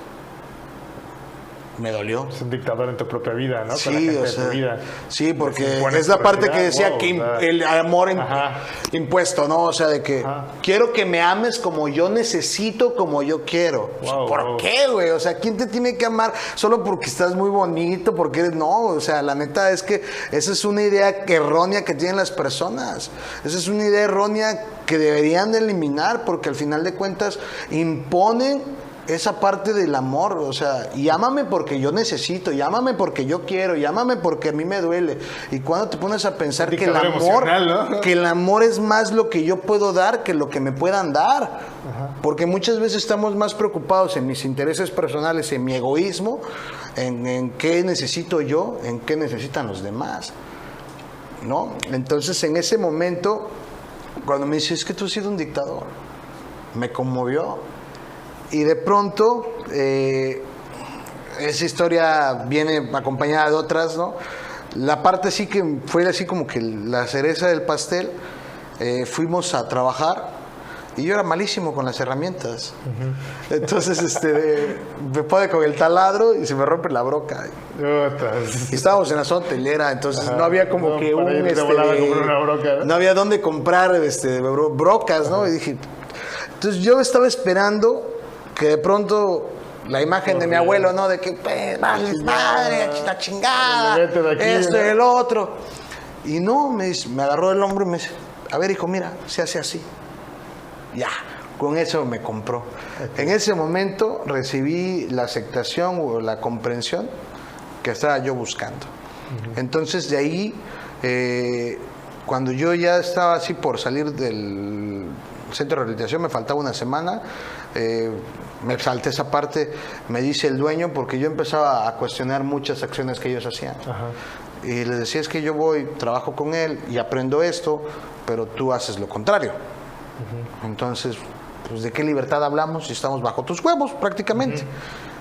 Entonces, me contestó el dueño del lugar, me dice, pues no quieres estar bajo los huevos de un cabrón, no te vuelvas a drogar. Cámara, no hay bronca. Entonces, yo ya salía, que a la tiendita, que eso y lo otro, y a trabajar, y le digo al pelón era el encargado, le digo, oye, güey, pues voy a buscar mi ropa a la lavandería, solo no te vayas a escapar. Le digo, no hay bronca. Y que llego a mi casa, yo ya, chingue su madre, la ropa, todo, me escapé. La neta, o sea, no les puedo mentir y decir, no, yo sí terminé, no. Ya estabas al final de cuentas con otra idea, ¿no? Sí, pero yo ya estaba con otra mentalidad, yo ya salía a darle putazos a la vida. O sea, yo ya venía con la fuerza de querer cambiar. Entonces, en ese momento, cuando yo llego a mi casa, mi madre estaba llegando con mi mujer, con unos pescados fritos y comida, y me dice, ¿tú qué haces aquí? Pues, no, pues yo voy a cambiar. No, yo sé que te prometí. Que le habían escuchado ya no lo creían. Prometido muchas veces esto, pero esta vez yo siento que es diferente. Y me dice, no, ¿cómo crees? Le digo, sí, si no quieres confiar en mí, pues te entiendo, pero pues contigo, con tu apoyo, sin tu apoyo, yo voy a cambiar. Ok, está bien, Martín, te apoyamos. Y desde ese día a la fecha no he vuelto a consumir una gota de alcohol o droga. O sea, estamos hablando que ya van para 7 años. Ok. Y entonces en ese proceso de ir con esta señora a trabajar, de la parte de que así se hace, hijo, y todo eso, yo me pego a los grupos de autoayuda y empiezo a estar todos los días y estar aprendiendo, y empecé a aprender muchísimo. Empecé a aprender muchísimo de mí y de otros, porque al final hay una terapia de espejo, ¿no? Donde cuando las personas están hablando, la psicoterapia es de suma importancia. Empecé a leer libros de Silver, de muchas cosas de psicología, el psicoanálisis, de psicoterapia, y al final de cuentas empecé yo a comprender un poco al loco de Martín, porque al final de cuentas siempre exiges comprensión, pero no te puedes ni comprender tú mismo. O sea, quiero que me comprenda mi mamá, pues ni siquiera te comprendes tú. O sea, ni siquiera le pones nombre a tus emociones, o sea, porque muchas veces decíamos, me siento de la chingada, pero ¿qué es eso? ¿Qué es de o sea, la chingada? Te sientes triste, te sientes enojado, estás frustrado. Feliz, ¿no? ¿Qué es feliz? Ajá, exactamente. O sea, sabes describir por qué el tren de emociones que estás pasando por el día, porque todos los días tienes un tren de emociones diferente. Entonces, me empiezo a pegar a estos grupos, empiezo a aprender, me meto mucho al servicio, a ayudar a otras personas. Fue un tema que me gustó muchísimo, el trabajar con otros. Termino, después de 2 años, termino asistiendo a una persona en un centro de rehabilitación, me quedo como subdirector. Entonces, fueron tiempos muy chingones, la neta, porque podía yo estar del otro lado y sabes lo difícil que era cuando estaba yo en ese escritorio y de pronto llegaba, no sé, una señora, es que tengo problemas con mi hijo, y verla llorando. Te recordaba a tu yo mamá. Decía, no mames. O sea, y la parte más, yo creo que pues han sido cosas que han pasado, ¿no? Que al final de cuentas eso va reforzando. O sea, es muy importante la perspectiva de cómo ves las situaciones o las cosas que vives, ¿no? Ya estaba yo empezando con mi negocio, ya estaba yo metido en esto de ayudar a otros, ya estaba yo... a mí me quedó mucho aprendizaje porque ese señor del taller de cintas plásticas tenía una asociación civil que se encargaba de darle trabajo a personas que salieran de anexos o que salieran de centros de rehabilitación o cárceles. ¿Por qué? Porque realmente es muy difícil que una persona que no tiene una experiencia laboral sea contratada. Entonces, y luego si te ven con un currículum tachado o manchado, pues es muy difícil. Las etiquetas, es lo que estábamos platicando, ¿no? Y la gente es muy difícil que pueda comprender la parte de que no eres los errores del pasado, que puedes cambiar o transformar, mejor Exacto. dicho. Si la gente nunca cambia, ¿no? Ajá, exactamente, es correcto. Entonces, en ese momento, cuando de pronto empiezo a trabajar conmigo mismo, empiezo a trabajar con otros, pues yo, todos mis empleados en su momento eran personas con adicciones, entonces era como mi granito de arena, ¿no? Voy a devolver un poco al mundo lo que a mí me dieron. Entonces conozco un chavo, ese chavo estuvo conmigo trabajando un par de meses. Yo lo conocí cuando me andaba drogando, o sea, fuimos compañeros de parranda y de pronto un día me encuentra cerca de la casa donde vivía, lleva su solicitud de empleo y le dije, ¿estás buscando chamba? Me dijo, sí, pues vente a chambear. ¿Y qué necesito? Nada, solamente que quieras cambiar, pero vas a tener que ir a un grupo, vas a tener que ir a esto, el otro. Y lo empezó a hacer. Tiene una discusión con su mujer y se vuelve a beber y vuelve a drogarse. Como él no tenía teléfono, me hablaba del teléfono de su mamá. Entonces empieza a pasar el tiempo y me hablaba su mamá. Me decía, está bien chavo, tenía yo 25 años, 26 años. Y me decía a su mamá, don Martín, no sabe nada de mi hijo. Y le decía yo, no, señora. Y me dice, es que no sé nada. Y ese chavo pues ya estaba otra vez consumiendo alcohol, ya se había... Entonces fue muy triste porque al año exactamente de que se desapareció, de que volvió a beber, lo encuentran muerto. Lo habían matado por el crimen organizado. ¿Qué hizo? ¿En qué se metió? No sé. Pero entonces fue cuando me habló la señora y me dijo, don Martín, ya lo encontramos. Le digo, qué buena onda, qué chido. Esperando que y me dice, está vivo, ¿no? Lo encontramos hecho pedacitos. Y pues me puse a llorar, ¿no? O sea, me puse a llorar en ese momento. Mi esposa me abrazó y me dijo, tú no tienes la culpa. Y le digo, pues sí, yo sé que no tengo la culpa, pero si hubiera podido hacer algo más, lo hubiera hecho, ¿no? Entonces en ese momento tuve que comprender que pues no tengo... Dice el 100% Ajá, exactamente, de ti, pero pues al final no soy Dios, ¿no? Y fue algo que me ayudó a decir, esto es real. O sea, esas historias, o sea, al final de cuentas, pueden marcar la diferencia en que estés vivo o estés muerto. O sea, realmente, si el día de hoy tú, Martín, te apendejas y decides volver a estar como estabas, te vas a desmadrar. Te vas a desmadrar. Y la neta, posiblemente de esta no salgas. Entonces, esa es la parte que yo tuve que comprender en mi vida con la droga y con el alcohol, que yo escuchaba mucho a un compañero que decía, Martincito, todos pueden hacerlo menos tú. Ajá. Decía, pues sí, va. Sí, porque tú te dañas. Los demás no hay bronca. Por ejemplo, el día de hoy, digo, si estás dejando las drogas y el alcohol, aléjate de todas las fuentes que te puedan... Sí, de lugares donde se da ese contexto, ¿no? Al final de cuentas. Pero pues el día de hoy es una decisión. El día de hoy mi esposa puede tomar. No tengo ningún problema, y porque ella no es la del pedo, soy yo.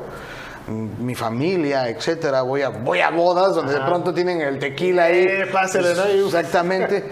Y pues ya no es algo así como que, ay, es que yo quiero estoy ansioso. No, porque yo comprendí que pues realmente me puede llevar la chingada. Y tengo mucho el día de hoy, por lo cual he luchado, por lo cual he obtenido, por lo cual he logrado, que al final de cuentas tirarlo a la basura por una peda, por una fiesta, la neta, no. Yo tengo una teoría que esta parte de transformación de vida, una primera parte es la introspección, ¿no? Lo que hace rato platicabas de el autoconocimiento, ¿no? Me meto a esa parte de autoconocerme. Pero hay una segunda etapa. Esta primera etapa es padrísima, se logra precisamente con eso, pero la segunda etapa, como el otro día se la escribí, de hecho a mi esposa le decía, creo que hay una segunda parte que es cuando trabajo con los demás, ¿no? La acción. Exacto, cuando no solamente me quedo en mí, sino ahora voy con los demás, cuando doy.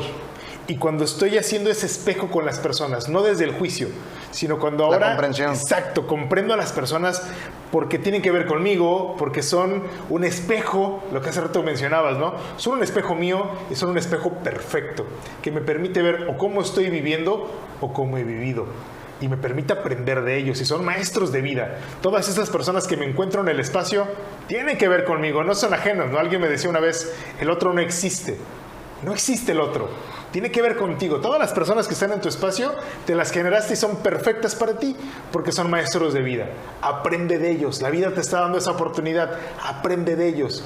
Y cuando me dedico a ayudar a alguien más, apoyar a alguien más que ayudar a apoyar, puedo verme en esos espejos, ¿no? Y puedo aprender y puedo cerrar este ciclo de aprendizaje en donde yo no solamente hice la introspección, sino de manera constante me estoy trabajando porque me estoy viendo en otros. Y es un ciclo que se vuelve, por llamarlo de una forma, eterno, ¿no? No para, porque yo no nada más me entiendo, sino me entiendo a través de los demás. Y en donde esté, en el espacio en el que me encuentre, me voy a ver a través de los demás y voy a seguir aprendiendo de mí. No para el conocimiento, el autoconocimiento no para. No es necesario que me detenga y yo diga, voy a revisarme, que lo hago, ¿no? Pero no es sino que me estoy viendo, ¿no? ¿Y por qué me relaciono con esta persona? ¿Qué tiene que ver en mi vida? ¿Por qué, por ejemplo, hoy decir, ¿por qué conocí a Martín, no? ¿Quién es Martín en mi vida? Martín es alguien en mi vida, a lo mejor es este familiar que no ha salido de las drogas, que no ha decidido salir de las adicciones y me está viendo a lo mejor me estás permitiendo ver, por ejemplo, hoy lo que él está vivenciando, ¿no? O cosas que él no ha terminado de completar para poder salir de las drogas. Te platicaba hace rato de un familiar que está viviendo eso, ¿no? Y que tiene que ver conmigo.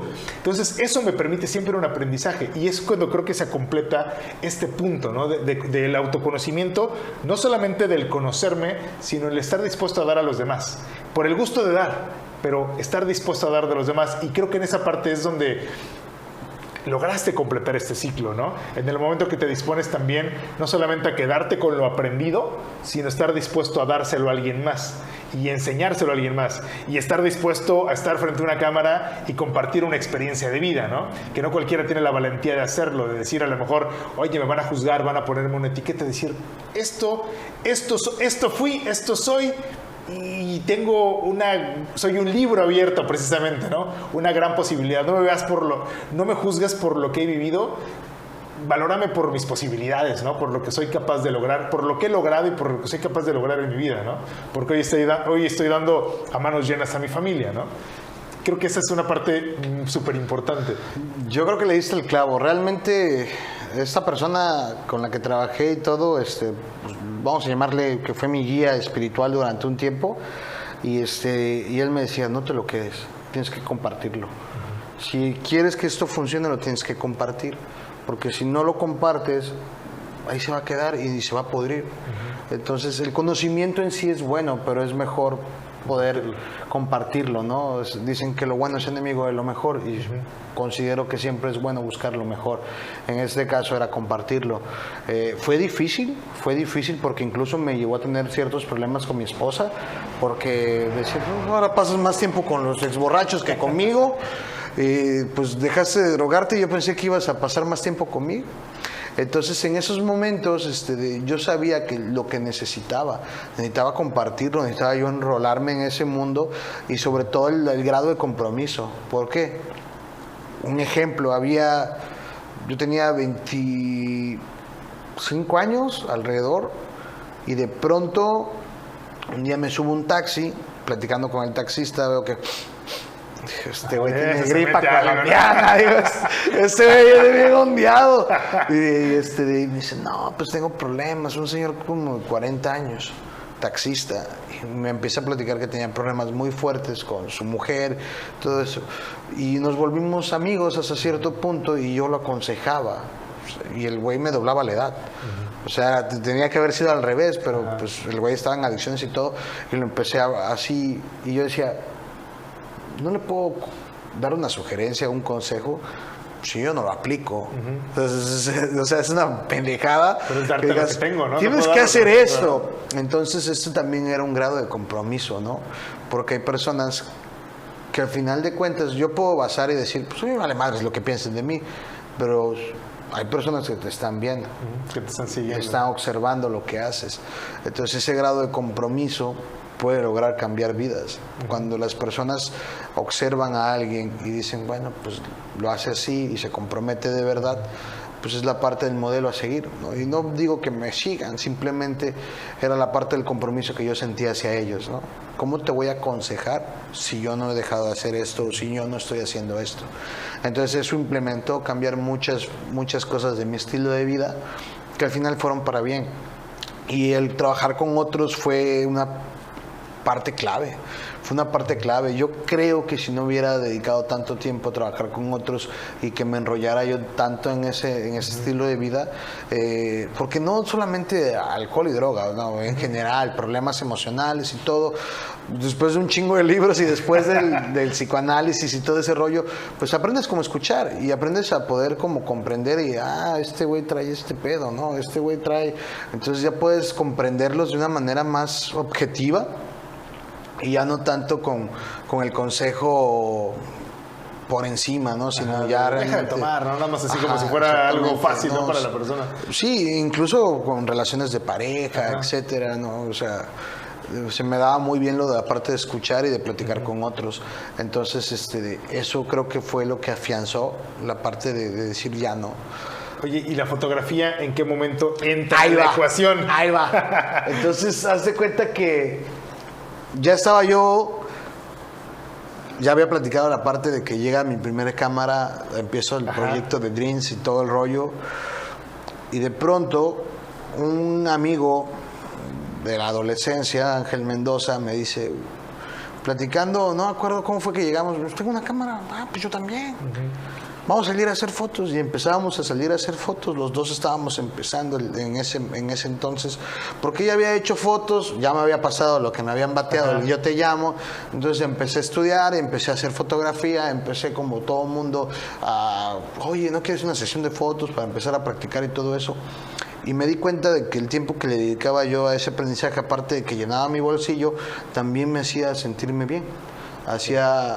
Una de las razones por las cuales mucha gente vuelve también al consumo es porque no tiene ni madres que hacer. El ocio. O sea, el ocio es la madre de todos los vicios, decía mi abuela. O la madre de todos los vicios es el ocio, decía un amigo. Sí, o sea, realmente... ¿Quién sabe? Pero afecta el ocio. El no tener tu mente ocupada, el no estar pensando, o sea, realmente yo ya no tenía tiempo porque estaba haciendo fotos o estaba en los grupos de autoayuda o con mi familia. No había un tiempo como para decir, ay, me voy a hacer pendejo o voy a hacer ciertas cosas, ¿no? Entonces le empecé a dedicar más tiempo, me empezó a gustar, me empezó a apasionar, empezaba yo a hablar con otras personas sobre la fotografía y me emocionaba al hacerlo. Entonces, ese tiempo que le invertía, al final de cuentas, yo muchas veces también lo he dicho, independientemente de todo lo de la autoayuda y todo el rollo, la fotografía también fue algo que me salvó en su momento, porque le dediqué tantas energías en aprender, en conocer, en comprender, que eso hizo que canalizara. Uno tiene energías y a veces las malgastas. Y entonces en ese momento canalicé todas mis energías en ayudar a otros y en aprender fotografía, y pues eso hizo que me mantuviera yo ocupado. Me mantuve ocupado durante varios años. Entonces iba yo aprendiendo y me gustaba el resultado que había, ¿no? Me gustaba el resultado, el comprar equipo y ver las diferentes situaciones de luz, etcétera, que podía yo lograr. De pronto, cuando vine a ver, pues ya estaba yo haciendo una foto que me gustaba. Ya empezaba, y eso pues hizo como que dije, pues aquí soy, ya no le busco más. Ya aquí, o sea, y fue una decisión, o sea, llámalo destino o coincidencia, pero al final de cuentas yo fui el que decidí, dije, ya de aquí no me muevo, ¿no?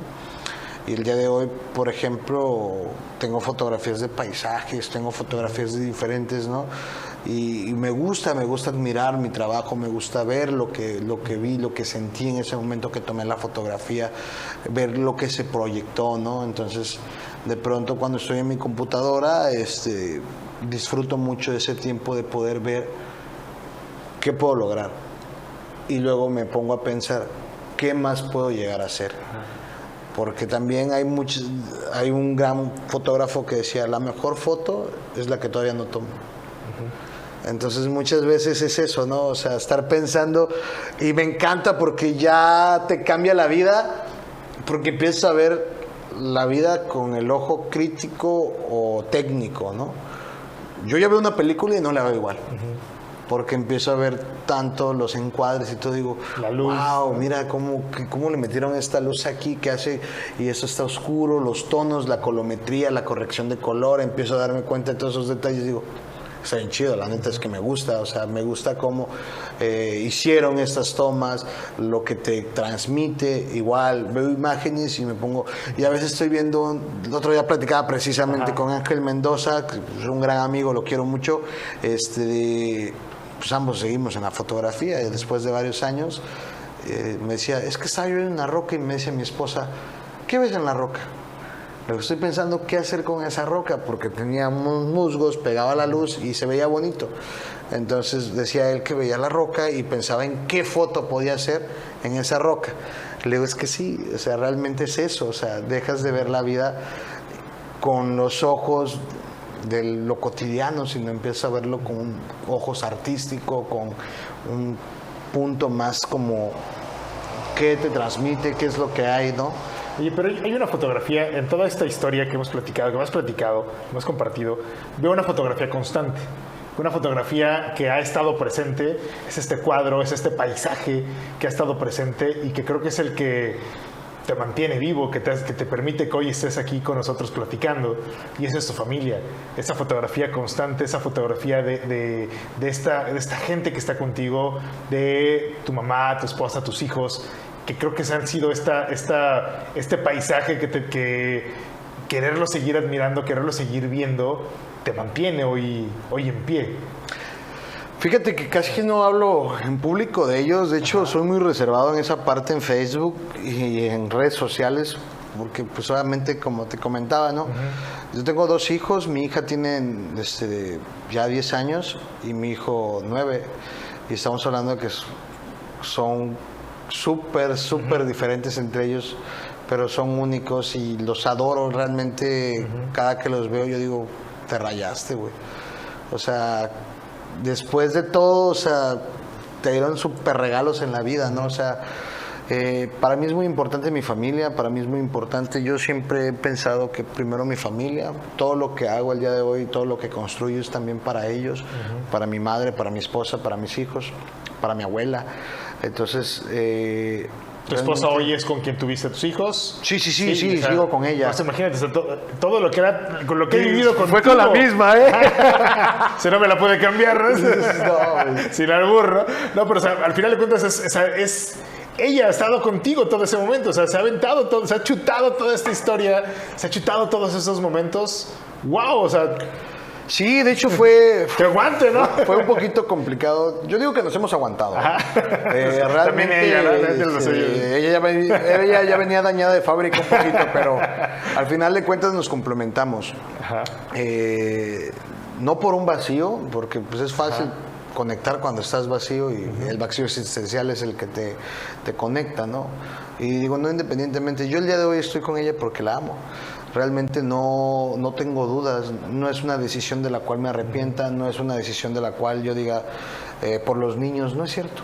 O sea, para mí fuera muy sencillo decir, sabes qué, tú por tu lado, yo por el mío, mantengo la casa y no hay problema, puedo hacerlo. Y cambio de modelo, ¿no? Me consigo una de 20. Pero realmente, ¿por qué? Si realmente tengo todo lo que necesito ahí. Tengo todo lo que necesito, no tengo que andar buscando.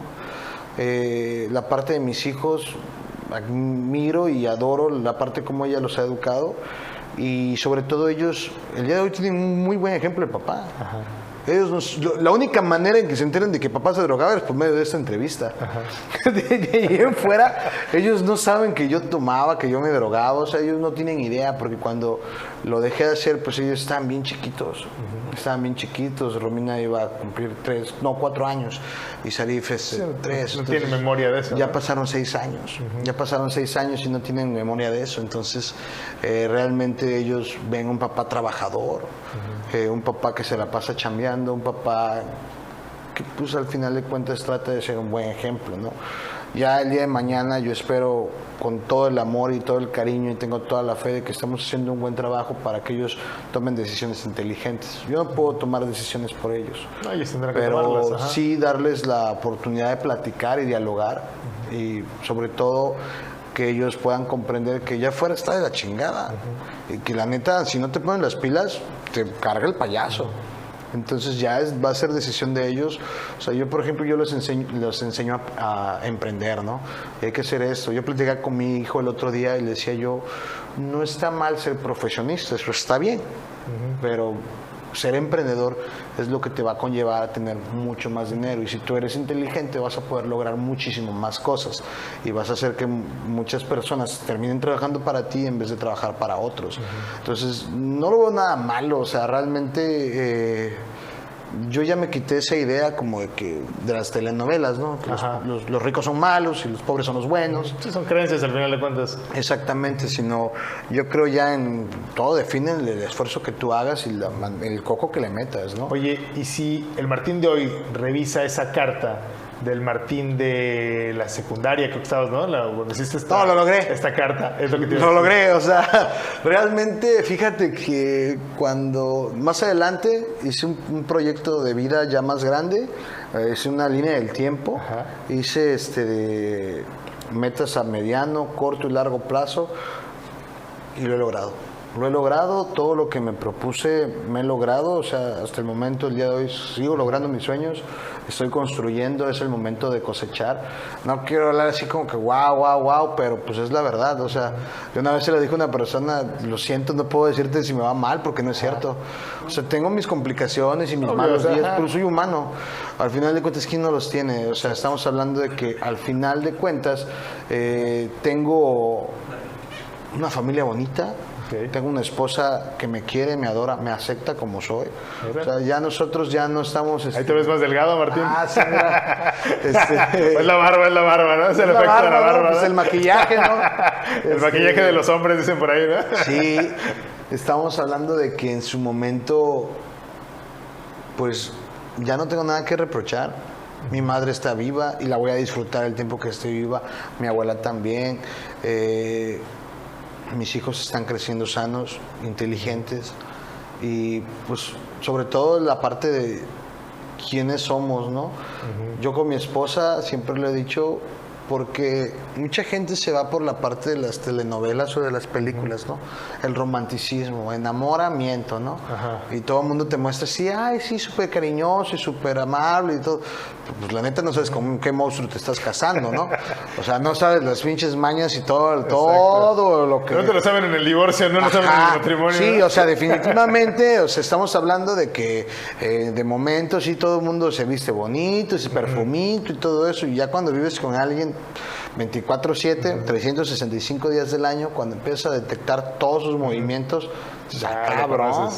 Entonces, yo creo que hemos superado esa parte y como se lo he dicho yo a ella, o sea, nosotros estamos juntos por decisión, porque queremos, porque nos amamos, pero no ese amor de niños, no ese amor adolescente de te voy a tomar la mano, sino al contrario, estamos juntos y caminando al mismo paso, al mismo tiempo. Ese amor, yo se lo explico a mi esposa, le digo, es que una cosa es el enamoramiento es esta ilusión de lo que creo que es la otra persona. El amor real, el amor tal cual es, Lo que es. sé quién eres, ¿no?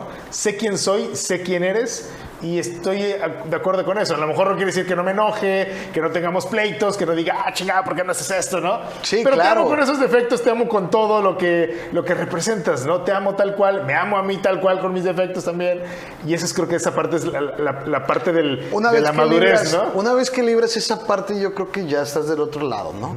Porque al principio, como todo, pues obviamente nadie quiere demostrar... Todo quiere mostrar lo bonito, ¿no? Exactamente, pero ya una vez que superas esa parte, yo creo que ya estás del otro lado, porque ya no hay nada que te pueda, o sea, y más nosotros, hemos vivido momentos muy amargos, momentos muy felices, situaciones muy difíciles, muy duras, y hemos estado juntos, y ella también ha estado ahí apechugando ante las situaciones económicas, personales, emocionales, y ha estado ahí. Entonces, fíjate que ahora, hoy en día me dices que pues obviamente está muy de moda lo de Sugar Daddy, ¿no? Entonces me dice, ¿qué tal si un día pues, me cambias por una más joven? Le digo, pues la neta, no creo. No sé todavía, ¿no? Pero yo estoy seguro que no. Más que nada la molesto, ¿no? De esa forma. Pero yo no estoy dispuesto, después de que lo construimos juntos, porque al final de cuentas ella siempre ha estado ahí también. No puedo atribuirme todo el crédito porque muchas veces ha sido mi consultora de finanzas, aunque no sepa. Oye, ¿cómo ves? Hacemos este movimiento. Oye, porque tengo que considerar, al final de cuentas, todas las decisiones que tomo, pues no soy solo yo. Pero hace ratito en la parte que yo decía, porque me estoy contradiciendo un poco, pero quiero aclarar esa parte, de que no me importa lo que digan los demás, incluyendo mi mamá, mi esposa, hijos y todo, pero me refiero a la parte de ciertas situaciones o cosas que debes de hacer para sentirte bien o que puedes hacer para sentirte bien. Yo, por ejemplo, el día de hoy a ella me encantan los pinches videojuegos, entonces ella sabe que yo tengo mi rato para jugar videojuegos donde pues obviamente es mi break y ella puede hacer otras cosas que a ella le gustan y que pues, yo no tengo ningún problema porque su mundo, mi mundo y nuestro mundo. Exacto, al final de cuentas yo no puedo estar así como que no, y no hagas esto y no vayas a tal lado. Y yo, por ejemplo, ella va a casa de su familia y ok, ¿a qué horas llegas? No, pues a las 11. Excelente. Yo no la molesto, no le llamo, no nada de eso. Pues somos adultos, cada quien sabe lo que hace, ¿no?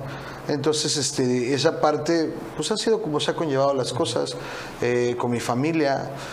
Mi madre no se cansa de decir que está orgullosa de mí y de hecho ahorita debe estar viendo el video, entonces debe estar muy contenta de todo esto. Yo en lo personal, la neta lo digo, o sea, voy a sonar muy engreído, pero no tengo problemas. O sea, realmente me siento contento con lo que tengo, me siento contento por lo que voy a conseguir y con todo lo que se ha construido. Un día Estaba yo yendo a Isla Blanca, antes de que se pusiera feo. Y iba yo manejando mi coche con los chicos que me ayudan, el staff de fotografía, todos uniformados, íbamos a hacer una sesión de fotos. Y en ese momento me entraron unas ganas de chillar, decir, no mames, ¿cuándo te imaginaste esto? ¿Cuándo? O sea, tú estabas ya desahuciado, te ibas a morir, estabas esperando que te diera una sobredosis para morirte y mira todo lo que tienes el día de hoy. Lo que tienes este momento, lo que Las has logrado, personas ¿no? que están alrededor de ti, ya déjate de lo material, sino las personas que están ahí. Sí, porque muchas veces medimos el éxito desde la parte económica, ¿no? Cuando al final de cuentas el éxito también se da en estas relaciones, en lo que creamos, en cómo nos sentimos con nosotros mismos. Claro, la madurez calidad de las personas que tienes a tu alrededor. Yo, por ejemplo, siempre lo he dicho de amigos, ¿no? Yo conozco un chingo de gente, pero amigos tengo bien poquitos. Y los que tengo agradezco que son de calidad. Yo sé que tengo personas en mi vida que si yo llego a tener cualquier problema, una llamada y sabes que están. oye viejo, échame la mano, y van a estar dispuestos a ayudarme en cualquier aspecto. Oye Martín, ¿y hoy qué le dirías tú a las personas que nos están escuchando?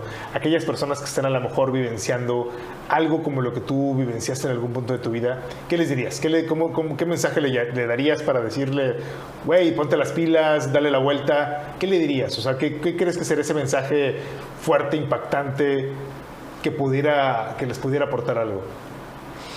Hay una parte de un libro que dice, no hay adversidad tan grande para no ser superada, y considero que si el día de hoy te sientes que estás así como que en el filo del abismo o estás en el agujero más profundo y te sientes miserable, pues realmente hay una salida, pero tienes que estar dispuesto a pagar el precio.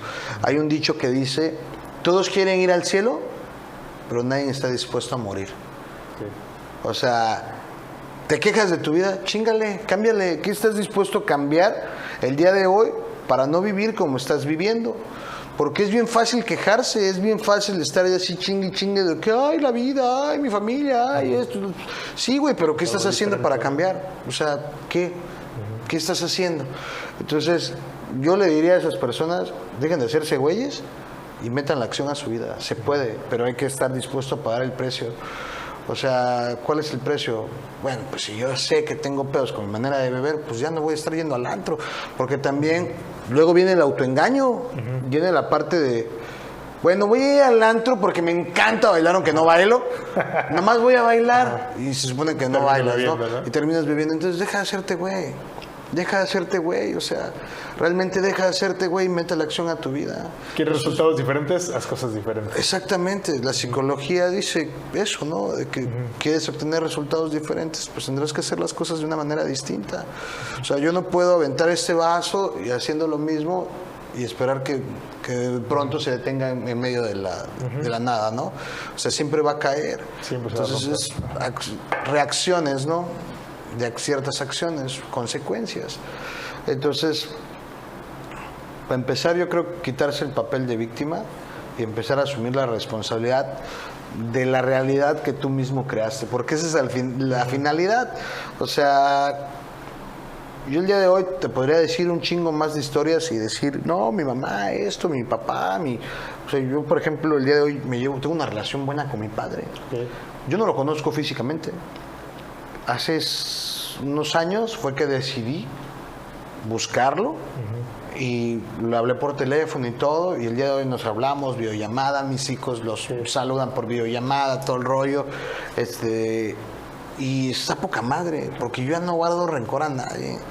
O sea, yo ya no dando así como que aquí me voy a chingar o aquí me la debe, sino al contrario, estoy en una etapa de mi vida donde todo lo bueno es bienvenido y lo negativo, la neta, no le abro la puerta. Sé que está ahí, pero pues no me voy a enfocar en eso. Y lo que te podría yo decir o decirle a la audiencia es de que siempre hay una esperanza y siempre hay una salida, pero tienes que pagar el precio. Para mí es eso, porque no hay un método mágico, no hay una manera en que yo les diga, no, porque cada método es diferente para diferentes personas. Hay personas que van a encontrar una oportunidad de cambiar por medio de la religión, hay otros que por centros de rehabilitación, hay otros que por medio del coaching, hay otras personas que por medio de una situación en su vida diferente. Entonces es una variable muy grande. O sea, realmente no te puedo describir un método.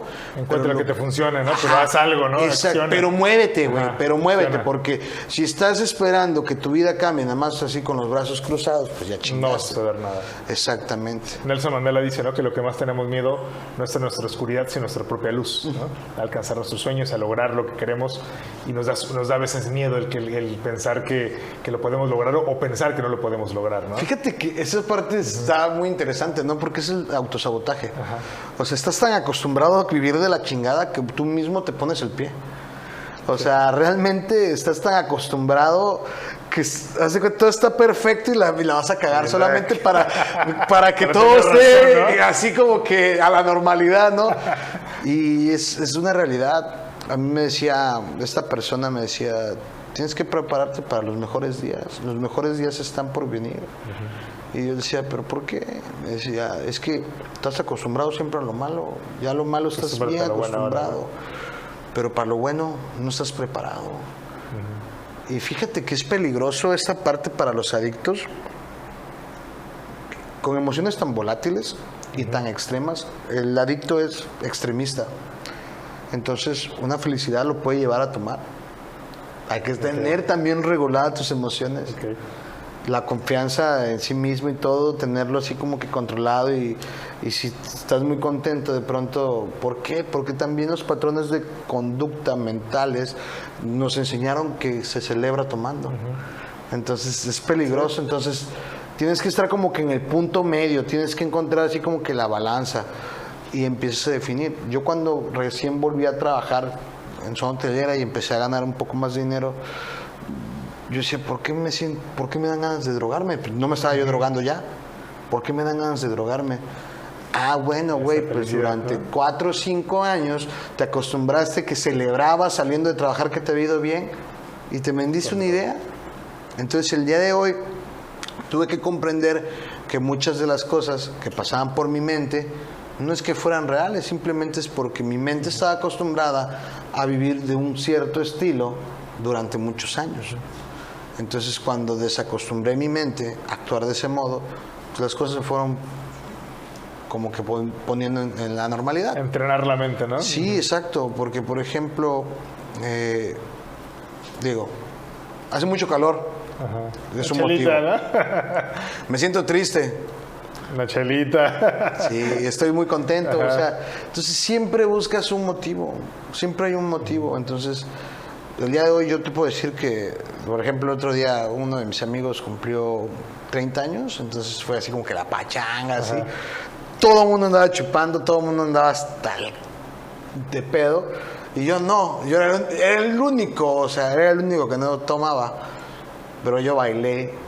Yo estaba en el karaoke, yo me divertí, yo andaba brincando y saltando, pero es esa parte de que puedes encontrar sentido en la vida. ¿Y dónde encontré sentido en la vida? En mis hijos, en mi esposa, en mi trabajo, en la fotografía, en ayudar a otros, en encontrarme a mí mismo, en también satisfacerme a mí mismo, porque a veces, muchas veces por el qué dirán, dejas de hacer ciertas cosas que te gustan. Sí, el darte a ti mismo para poderle dar a los demás. Exactamente, y si estás pinche cara de perro bulldog, pues ¿qué vas a poder compartir? O sea, pura amargura. Entonces, es importante siempre, el otro platicábamos esa parte, ¿no? La concepción del egoísmo, ¿no? Es, güey, date, o sea, si tú te das, le puedes dar a los demás. O sea, desde esa perspectiva es, no soy siendo egoísta, me doy para poderle dar a los demás. Me doy a mí mismo amor, me doy a mí mismo cuidados, para después ir y darle a mi familia y darle a las personas que están en mi espacio, ¿no? Sí, porque no claro. puedo dar lo que no tengo, ¿no? la apapacho, ¿no? A veces te tienes que apapachar. A veces tienes que darte un poco a ti, que cierta comidita, que cierta, no sé, lo que quieras hacer, a lo mejor un viaje X o Y, pero pues al final de cuentas te tienes que sentir bien también. O sea, sin que sea por como que voy a quedar bien con otros, sino que sea para quedar bien. O sea, ¿cuándo te vas a empezar a quedar bien contigo mismo?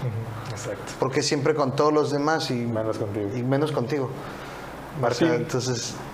Neta, Está chido. Sí. Ha sido una plática maravillosa, ha sido una plática padrísima. Neta, gracias por haber aceptado la invitación. Gracias por haber estado aquí. Gracias por esta charla. Creo que alguien decía, ¿no? Lo importante de las charlas es cuando después de la plática sales con ideas nuevas, sales con un aprendizaje. Y creo que ha sido el caso. Salgo con aprendizaje, salgo con nuevas cosas, salgo con una experiencia de vida maravillosa después de haber leído el libro llamado Martín. Muchísimas gracias. Gracias por acompañarnos. Y señores, no se olviden de seguirnos, no se olviden de darle like, de ver las entrevistas que vamos a estar subiendo.